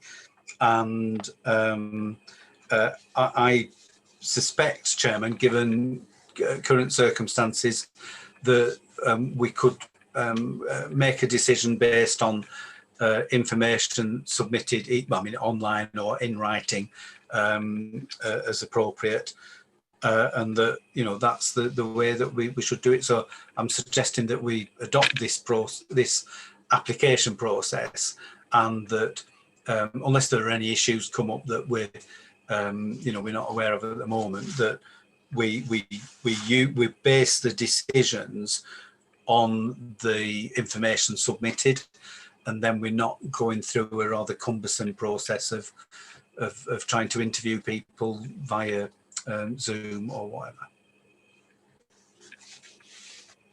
Okay. Councillor Whittingham. I think Joanne's going to shoot me for this one. I do agree we should adopt this form. However, There's a spelling mistake on it. say again? Well, it's more grammatical. On the questions themselves, Yeah. have the first line of the question, and then the following line, there's a capital letter at the start of each. It wouldn't switch off, and I don't know why. Right, it needs to be. If you want to send it to me, I can amend it for you and send it back. Lovely, Mike. Thank you. Well volunteered. There's also a grammatical error in it, which eagle eye in the top right hand corner slightly. It's been corrected. Yeah. Somewhere. I can't even find it now, Chris. Next to the bottom line.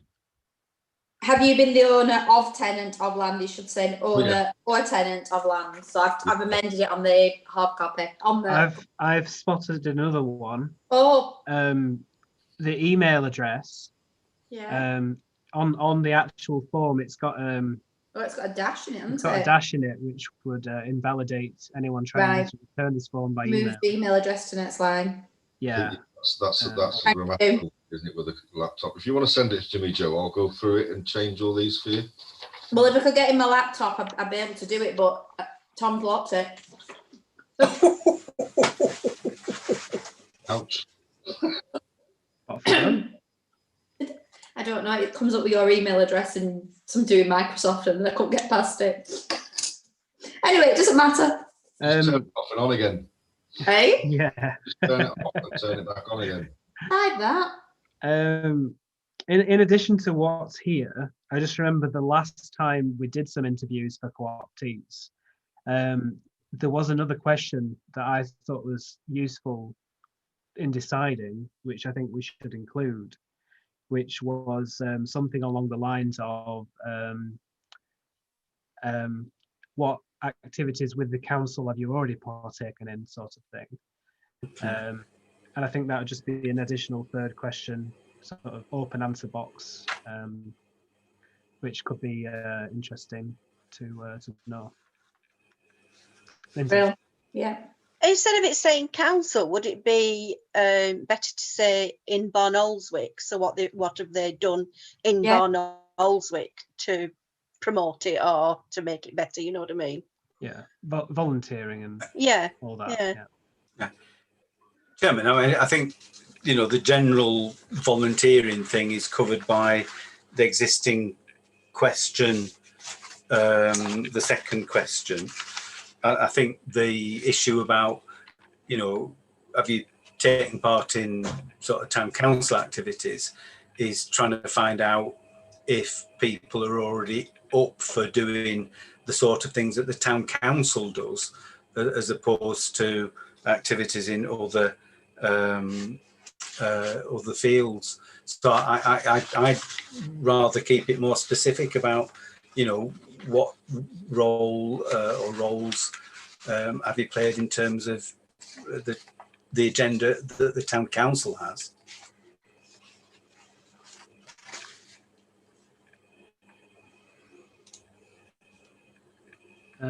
Mike, is that an old hand, or are you wanting to come in again?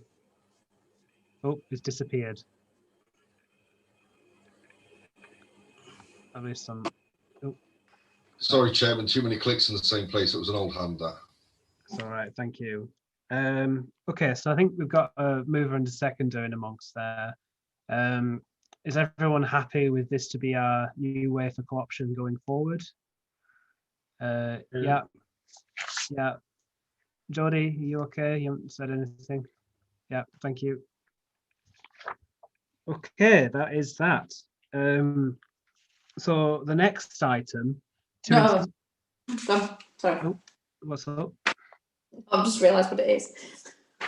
Are you dreading this?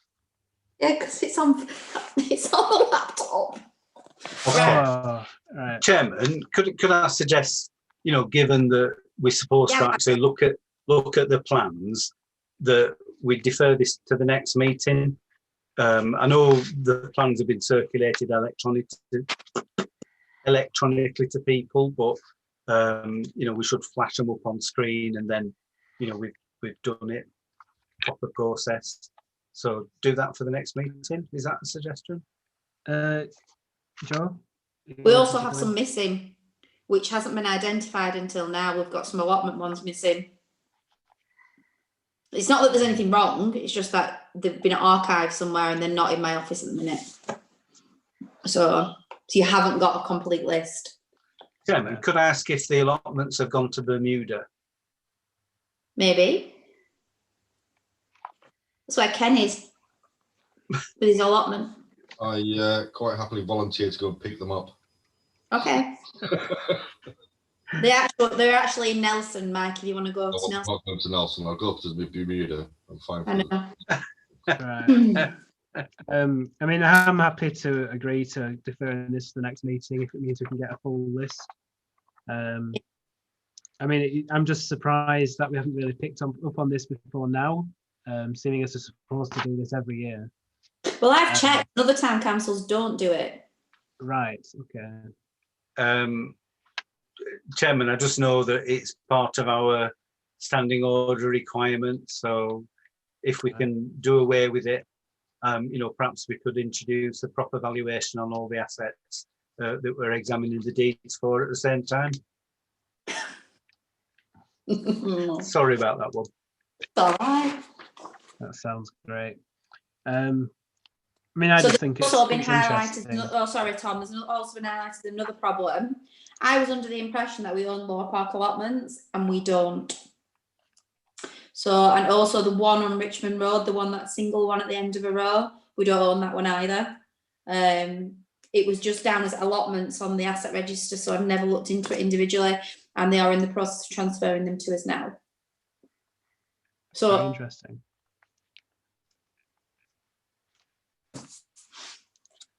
You froze there. sorry. It's all right. There's some problems with some of them, but it's been resolved, so I'm not concerned. Anyway, I think that tells us why this is important to do. It's picked up a lot of erroneous things there. And I think it's good that councillors sort of get an idea of what it does actually own, because we're sort of the biggest landowners in Barnoldswick currently in terms of area. Anyway, item 13 then, update on town council events. Joe, are you delivering this update? Yeah, Remembrance Sunday. I've spoken to someone about producing a video, which was Ken's suggestion. Did I send it out to everybody? I can't remember if I did. You No. sent it to me. Yes. Yeah, so it's a video montage, and it's got clips in with like the raising the flag and things like that. So someone has agreed to do it. We've had a request from the army if we can allow 2 of their soldiers to come and lay wreaths, but I've said we'd maybe video it and do it at like say 10:30, and it could be included in it. No laying wreaths. Sorry, I'm not trying. I won't. No laying wreaths. No. Oh, Well- Chairman, I'll comment in a minute. Right. Yeah. So Okay. just say what you need to say. We'll discuss after. Yeah. So yeah, so it's whether it's if the town council are happy to obviously pay for the production of the thing that was going to go out online, and B, if we're allowed to. I have to say, on the Clerks Forum, the majority of towns are cancelling altogether, which I find very sad. I mean, from my perspective, I mean, I was the first one to suggest doing a virtual one. I mean, my format that I was thinking of would be a lot less produced than Councillor Hartley's suggestion. Having a live Zoom call for the clergy to do the Clergy. sorry, I keep doing that. Clergy to do the stuff. Oh yeah. I mean, I do feel like Councillor Hartley's suggestion is a bit too overproduced. Pre-recording everything. It just seems like a bit of a step too far. However, if we found someone to do the video work and that's a reasonable cost, quite happy to just go along with it. In terms of laying the wreaths, I think we need to have a sort of schedule of time slots, so people aren't all going in at the same time. We say, yes, you can lay a wreath, but you've got to do it at X time, and you've got to not stay longer than however long, just to make sure there's no groups of 6 gathering and we're not inciting a gathering. Councillor Whip, you had your hand up first there. Thanks, Chairman. I was shaking my head earlier on in terms of not. I mean, people are probably aware that it's always grieved me that we didn't do this on at 11 AM on Remembrance Sunday, and that we do it in the afternoon in Barnoldswick because there are various people, including the brass band, who've got to go around various venues, and we end up being in the middle of the afternoon, which I've accepted. That's the way things have had to be. But given the change in circumstances, and given that we're doing this virtually, and we could do it live, I think it's absolutely crucial that we try and do it at 11 a.m. We have the 2-minute silence at 11 a.m. and that is part of the the town, and so I'm not keen on the recording things in advance. I think that's false, and so for good or ill, my money is on do it live, warts and all, if that is be the case. But I know that we generally have high production value, so I don't think there would be the warts and all, and that we do it at 11 a.m. on the, well, it won't be the 11th, but 8th, isn't it? pardon? I think it's the 8th. Yeah, so in addition, I think we should do the 11 where we fire the Maroons and we have the 2 minutes, we observe the 2-minute silence on the 11th day of the 11th month at 11 a.m. Thank you. Councillor Whittingham, you had your hand up next. Yeah, I actually agree with David, with Councillor Whip. I don't think we should do a pre-recorded. I think it should be live. As far as Joe's comments we've had somebody from the army contact us to see if we can have a couple of soldiers lay a wreath. I think that's a fantastic idea, providing they can offer a suitable risk and method statement for COVID-19. I also think what might be a nice touch if we go back to them and say, how about a bugler as well instead of the brass band, because obviously we can't do the brass band. I've already booked it. Oh, there you go. See, great minds. Councillor Gaskell. Yeah, it was just on the booking of people. Can we not have an online form instead of them having to go through like Joanne and that to book a time? They book online and pick a slot. Would that be easier, or I could sort something out for that. just a thought?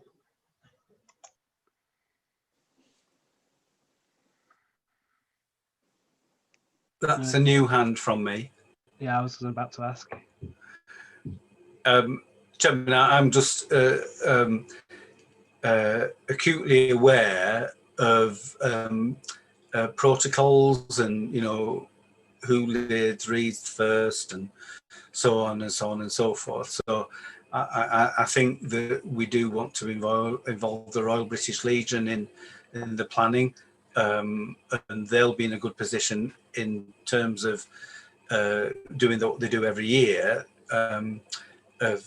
because they provide the wreaths for people, that they'll know who there is and they can work alongside us and help organise the protocols and the laying. It is new territory, and things will be different, but we don't want people to feel that the nose has been put out of joint because somebody has usurped their proper position. So I think we just need to be sensitive to that. Okay. Mike, do you want to come back in? Yeah, sorry, I just had a bit of a bizarre thought, but thinking about Barn Aldswick and its history with Rolls-Royce and the fan blades, instead of the army, how about the Air Force?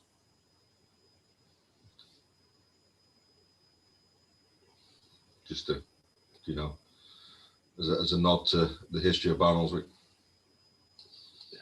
I'm open to that.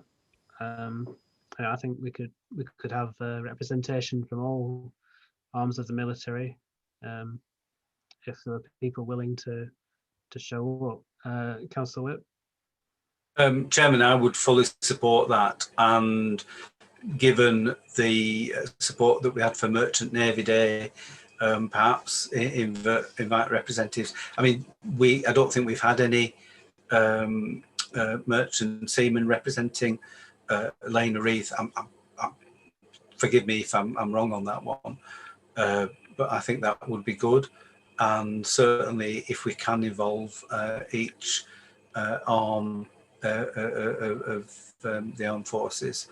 Yeah, that would be great. And I do declare, because the Whip family, although not in current generations, but in previous generations, we were Royal Navy, and so the naval tradition is very strong as far as I'm concerned, and the support, following the Hilla disaster during the First World War, there's always been a very strong connection between the naval tradition and Bonalswick, even though you couldn't get further from the sea, sort of thing. So yeah, I think if we could get all three forces and the merchant seamen. Are we managing it with the 6? Sorry, Joe.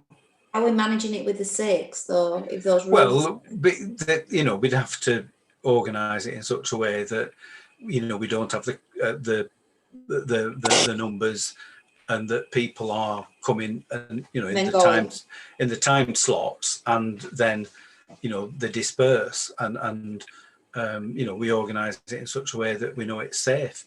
Right. I mean, if things happen in terms of the epidemic and there is a complete ban, then we have to boil it down to the very basic stuff, and it might end up with a symbolic wreath laid by whoever, and the 2-minute silence is broadcast through the ether, and we manage it that way. But let's plan on doing it. And I know that events are not being supported, and there isn't any parade, and there isn't any service, and all that sort of stuff. But we can strip this down to its bare bones, and we can do it as it stands at the moment. Just to bear in mind, if you don't mind, right quick, that the rule of 6, these people, if they're serving servicemen, then they will be working. So it'll be a work day, and providing the risk assessments and method statements are in place, the rule of 6 doesn't count. Oh, does that apply to clergy? Can't even say it now. Does that apply to the priest? If you're working, then you're working, and the rule of 6 doesn't count. Yes, but Chairman, I think it's important to say that the COVID-19 virus is pretty rampant around here, and we all need to act in a safe way, whatever the legalities. So proper distancing needs to apply, and in workplaces there needs to be proper distancing in place. So it's not carte blanche to have groups of people. We need to be clear. Which is why I specifically said providing the risk assessments and method statements are in place. Yeah. Not deemed to be inciting a gathering. That's what I was trying to get at. Yeah. I mean, the vision in my mind for the laying of wreaths would be to have a camera set up looking on the cenotaph, and then after the service is over, leave that streaming for several hours, maybe until sunset, just framing the cenotaph there throughout the day, and leaving that running on the live stream, and then just using that entire time then for people to lay the wreaths at their own discretion or on a timetable, just to spread out completely, so that there's no sort of time when everyone comes to do it, but everyone still does get the sort of time to do so in the overall virtual event. Chris, you indicated there. Yes, I'm not sure whether I've misunderstood this. If we have time slots for the wreath laying, does that not mean that as many people as want to, or as many organisations as want to, can be represented as usual? I think it depends on the legality. I mean, it might be that any physical event, even if it is properly managed like this, is just told no, you can't do it by on high, but that's yet to be seen. If there are slots though, and people are going at completely separate times, what does that compromise? I mean, it's only one, possibly two people at any one point, and it doesn't matter. It shouldn't matter, unless I'm misunderstanding this, how many organisations take part, as long as they do the slots and then stand back and go home or stand at a distance or whatever. I think, Chris, do you mean involved in the service where they're raising and lowering the flag? No, Chris is No, talking about throughout the day of laying a wreath. No, I think we've got cross purposes. So the thing about the numbers was when they were doing the actual service, and then maybe between 12 and 3, others would be invited to come and lay a wreath separately. So 2 separate things. Right. Yeah? I take your Oh, point. yeah. I Yeah. take your point. Yes. Yes. Good. Thank you. Yeah. Although I think it is still important for us organising it to make sure that there's a limited number, even during the lane race, because it could be an organisation thinks, you know, well, if we have our time slot, we can have as many people here as we want, because no one else will be there. It's just something we need to keep conscious of, really. Yeah, which would form part of risk assessment, wouldn't it? Yeah. Okay, so I think we have an idea of what the council wants to see the event look like. I think we need to send an email to Ken and say, sorry, we liked your idea, but we want to go a different direction for his highly produced concept. Is everyone happy with that then? We've got an idea. Yeah, nods all about. Yeah. Yeah. So second on the update on the event is a very exciting one. We're glad to say that on our end, at least for now, Christmas is not cancelled. And me and Joe have been brainstorming on ways we can bring Santa to you instead of you going to Santa. I have some concerns. That's all right, Joe. Do you want to? Yeah. I'm gutted, but after all the things about Halloween and the number of posts saying if you bring people onto the streets, you can get fined £10,000, I worry that if we put this on, even if we do limited marketing within town, you get a couple of busloads and a load of people from Notting Ballet. You could end up with groups, sorry. Do you think or not? Do you want to? Well, do you want to just where it is, people come outside explain the concept at the moment? Right, so the idea was to give out lantern packs. I have a new idea though. To give out lantern packs on the week up to whenever we were going to do the event. And the children make them at home, so there's no risk as a point of view of gathering in the civic hall or anything like that. The packs have been made up well in advance. Hand sanitizer would risk assess the whole lot. And then to I've asked the Rotary Club, but they haven't come back to me, but to have Santa on a sleigh with elves and selection boxes and to do a route of the town, which is quite a comprehensive route. We worked out it take 2 hours. And the children come out with the lanterns and selection boxes are given out. Hand sanitizer, all risks from a point of view of, you know, what would be touched and what wouldn't be touched will be covered. But my concern is this gathering outside houses and whether it gets little groups together and then whether we're deemed to be risking people. But I had a new idea. Do you want to hear my new idea? Go ahead, Not yeah. really.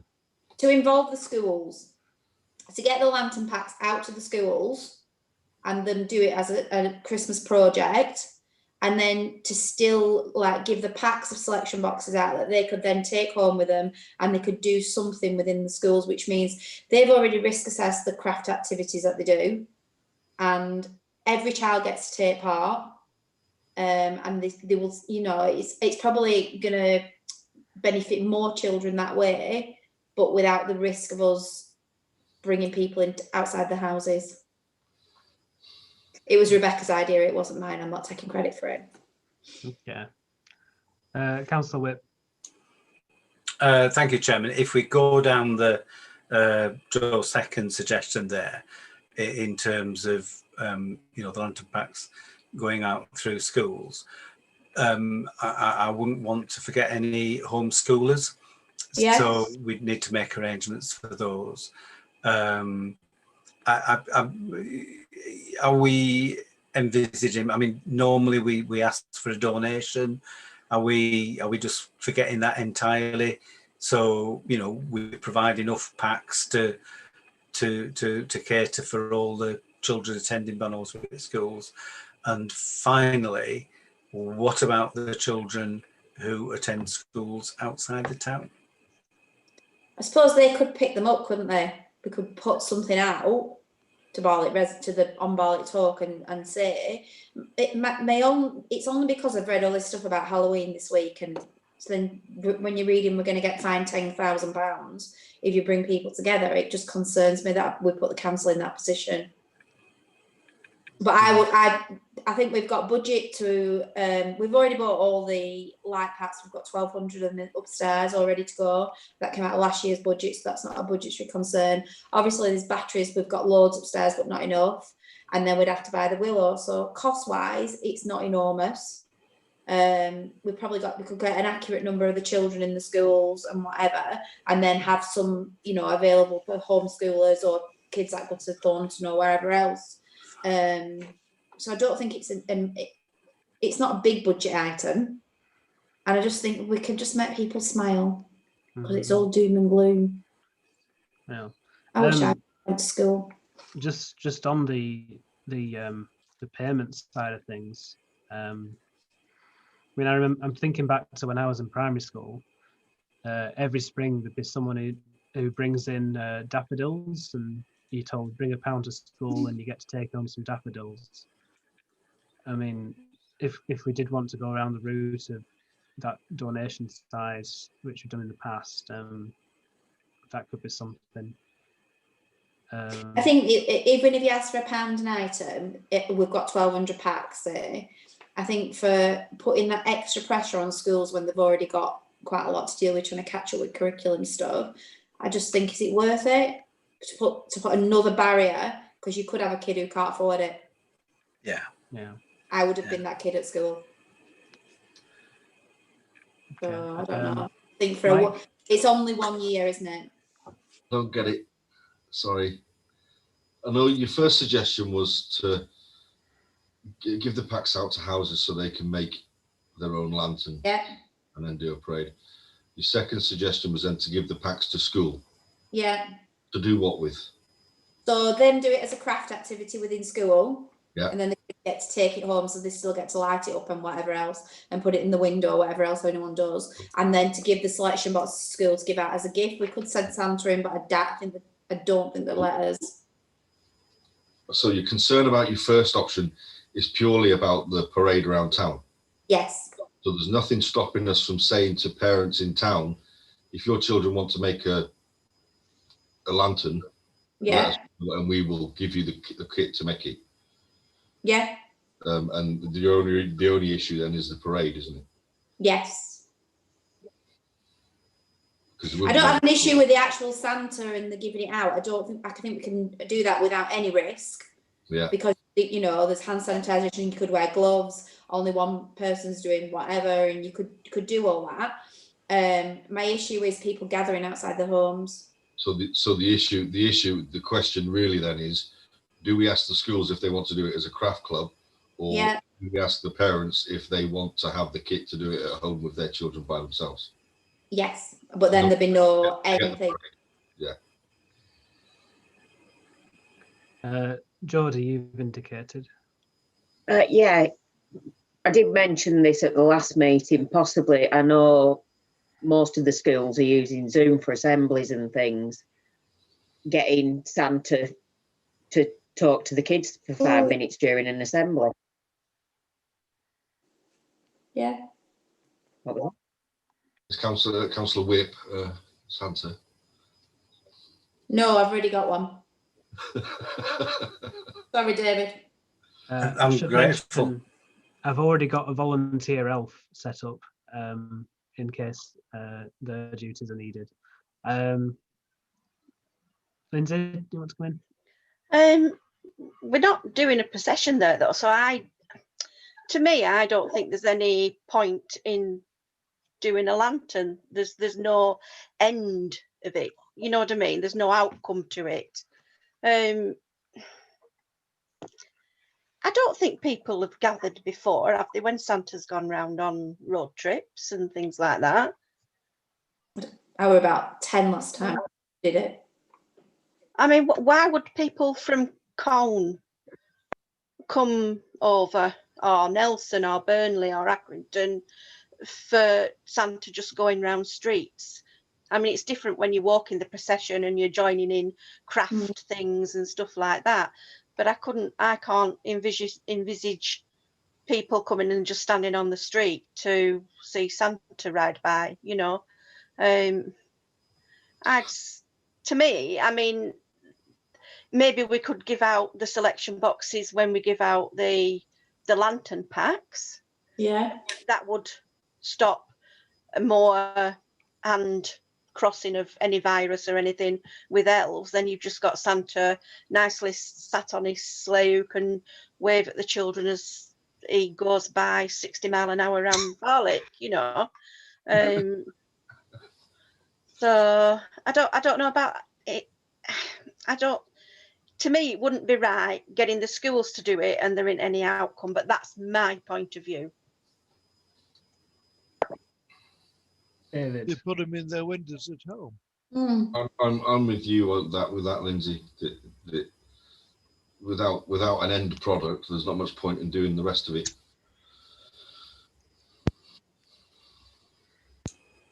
And I'm not entirely convinced that having Santa drive around town is going to cause gatherings. All right.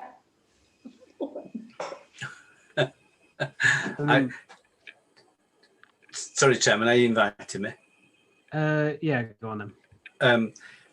Yeah, I mean, I think we need to be ultra cautious. Things are not getting any better, and the way that we're going, you know, in the next month, you know, we could be back to where we were in the spring, and who knows, you know, we've got November and December before the end of the year. So, you know, we're talking about things now and things could change very quickly, which would prevent us from doing it. I think there is an end product in encouraging people to create, you know, lanterns and display them at the homes.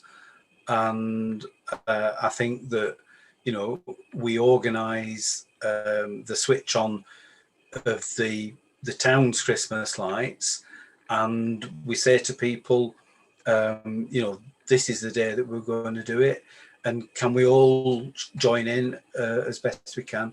And there'll be homes without Christmas, without children, who you know, will decorate the property, and you know, perhaps that might be a later date than the one that we traditionally do to get the most out of the lights. But yeah, I think there is an end product, and you know, I think we need to err on the side of caution. The advice coming from the public authorities now is that we should not hold any events. We should not hold any events, and you know, I think Joe's rightly cautious about having something. You know, people will come a long way because Barnoldswick's got a reputation of spectacular and all that sort of stuff. You know, and the free activities that we do, there is a tradition of people coming into the town to enjoy what we're providing. You know, if this is very deliberately for residents of the town, then you know, I share Joe's caution that we don't want to have, you know, mixing cross community that is then going to precipitate more virus transmission.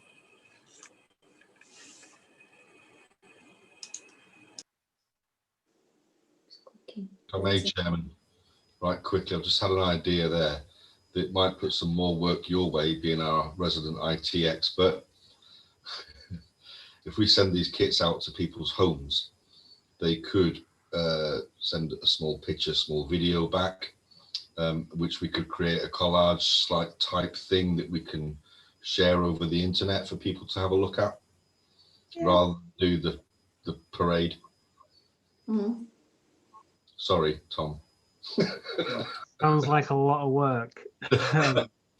I remember making a 15-minute video for Barnoldswick and Bloom, and like I didn't get the pictures until the day before, and I stayed up all night making it. Can you imagine if you miss one child? Yeah, it'd be awful, wouldn't it? Dedication. That's what it takes. We're Castleford. But yeah, sounds like a good one. Lindsay.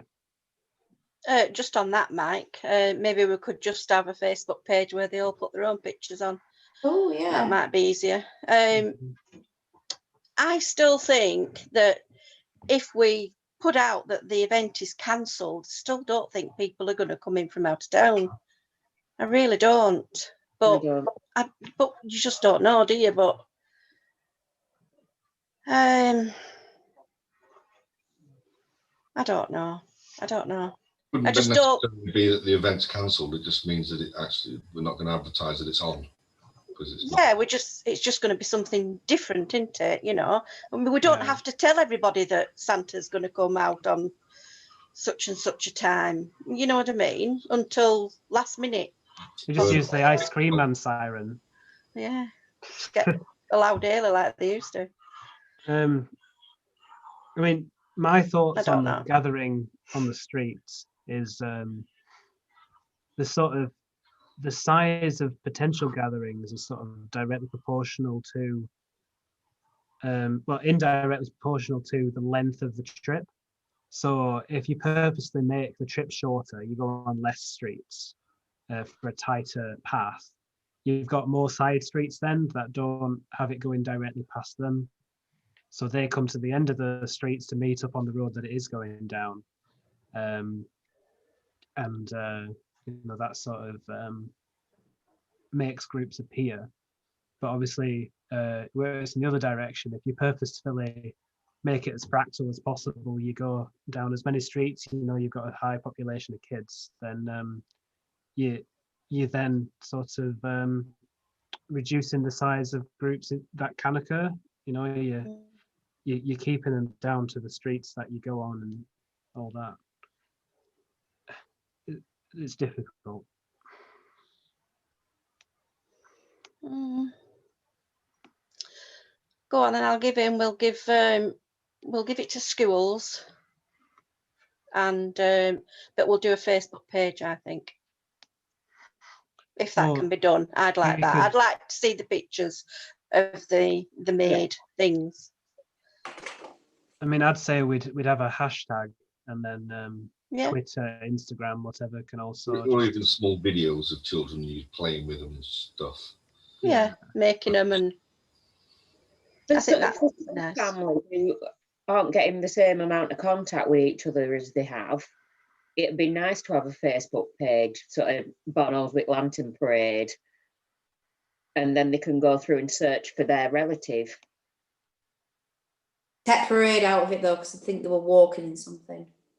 Well, we could post images of the previous years and short videos from those as well. Yeah.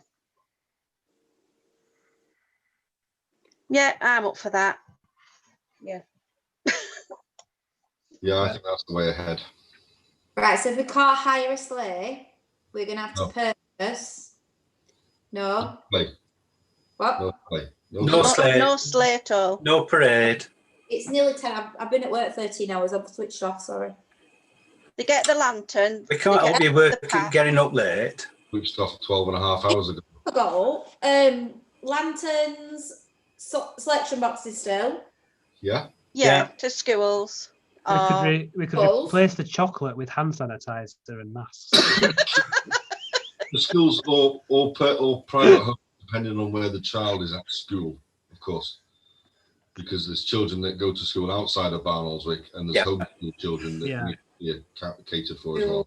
Homeschoolers. And then set up a Facebook page, called something like Barnoldswick Lanterns, and they all post on there. Yeah. And the hashtag. Right. Right. Hashtag Tom will do that Barwick bit. lanterns or something. What? I think Emma's more up to date with that sort of stuff, or maybe she Yeah, just last Emma delegates to great Callum. hashtag. Okay, so we've got an idea of remembrance, idea of Christmas. That's all, folks. No, David? no, no, no, no, no. No, no, no, no, No, no, no, we don't get away that easily. Come Oh, on, it's God. right. it's 25 to 10. Please. Okay. Bedtime. Chairman, I'll share this screen. He says confidently. Today. Don't be Oh, yeah. cheeky. Right. So Carlson Filtration in September contacted the town council to say they were keen to do some community activities, and they've emailed, I think, Joe, Tom and myself this I don't think afternoon. I've seen that one. And they are producing these pumpkin lanterns, which are about 400 millimeter by 400 millimeter. They're doing them in packs of 25. Their supplier, which is Rosendale Form and Knife, have supplied the board free of charge, as it's for a community project. They'll also be doing bonfire night and Christmas activity packs later in the year. And they're talking about distributing these through schools. But I think in common with the discussion that we've just been having, What is it? What do you mean, what is it? Colouring. It's a pumpkin to colour. Okay, I didn't know there was a sticker or what. Oh, for goodness sake, it's 16 inches by 16 inches. And, you know, it's Size big don't enough. matter, does it? I And mean, come on. if you look, it's got a little hole there, so you could hang it in your window. Could we So, not? They could do extras and we could decorate the shops.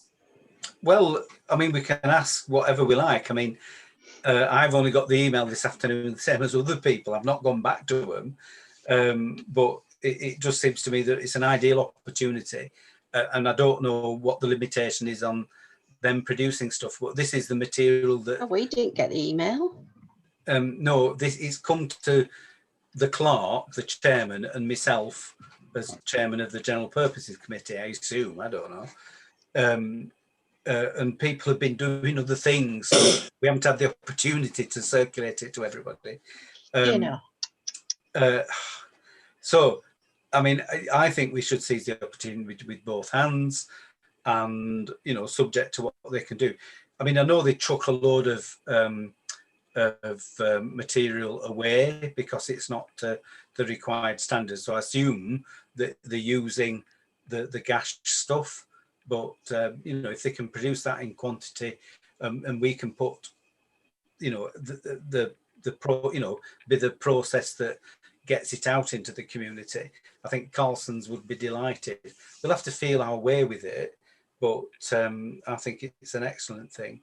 And finally, in terms of Halloween, we did have an approach from a lady who wanted to organise something.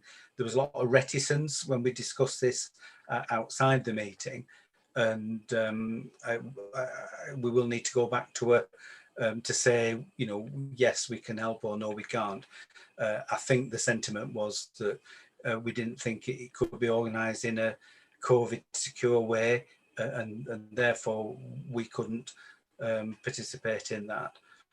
So two things to do with Halloween, but the ask from Carlson Filtration, or the offer from Carlson Filtration, extends through Halloween, bonfire night, and into Christmas as well. So I think it ties in with the previous discussion, and I think we just need to talk to them about how we can best enable them to achieve what they want to do. Is that okay? Yeah, Joe, is that an old hand or a new one? Man, now I'm manned up. If it's free, I'm all for it. Yeah, it's a community activity. It's, you know, they're wanting to do, you know, community ventures, and I mean, I think the question is, you know, how many packs are they wanting to produce? You know, we've got perhaps 1,000 primary age school children, something like that. Maybe a bit more. I think again we also need to have them available for homeschooled kids and kids who go to school outside of the area. Yeah. How we get those out, with it being, you know, is a difficult one. I mean, we could have them apply Hands-free delivery. somewhere. Yeah. Is owls an option like in Harry Potter? Yes. Halloween themed, you know. Right. Wizards. Come on. What date of October are we on? We're on the 7th of October. Yeah. You know, they won't be producing these cutters at the drop of a hat. So When it's you school know, holidays. yeah. So I mean, we need to get shifting. Yeah, I say yes. Let's go for it, and we'll sign up for the Christmas and bonfire night as well. Yeah, they'll just have to come and collect, won't they, really?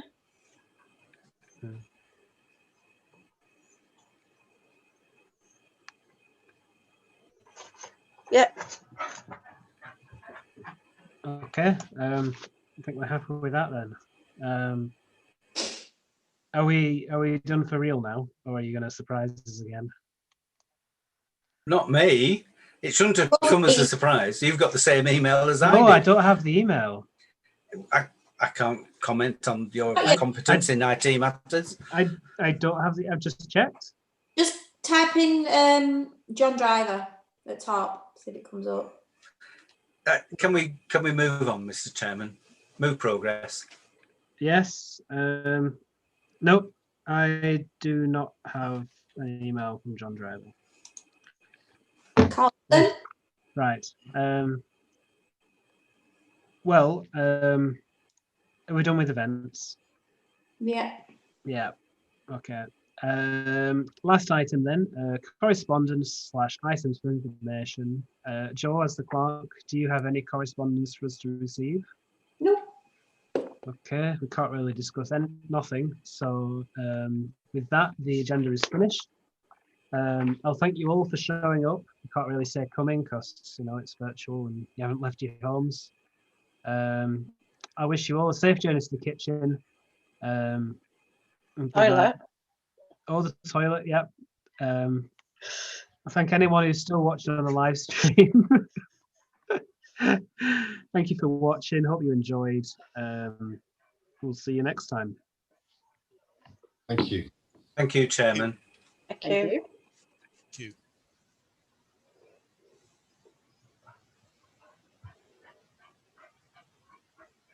Who's that heavy breathing?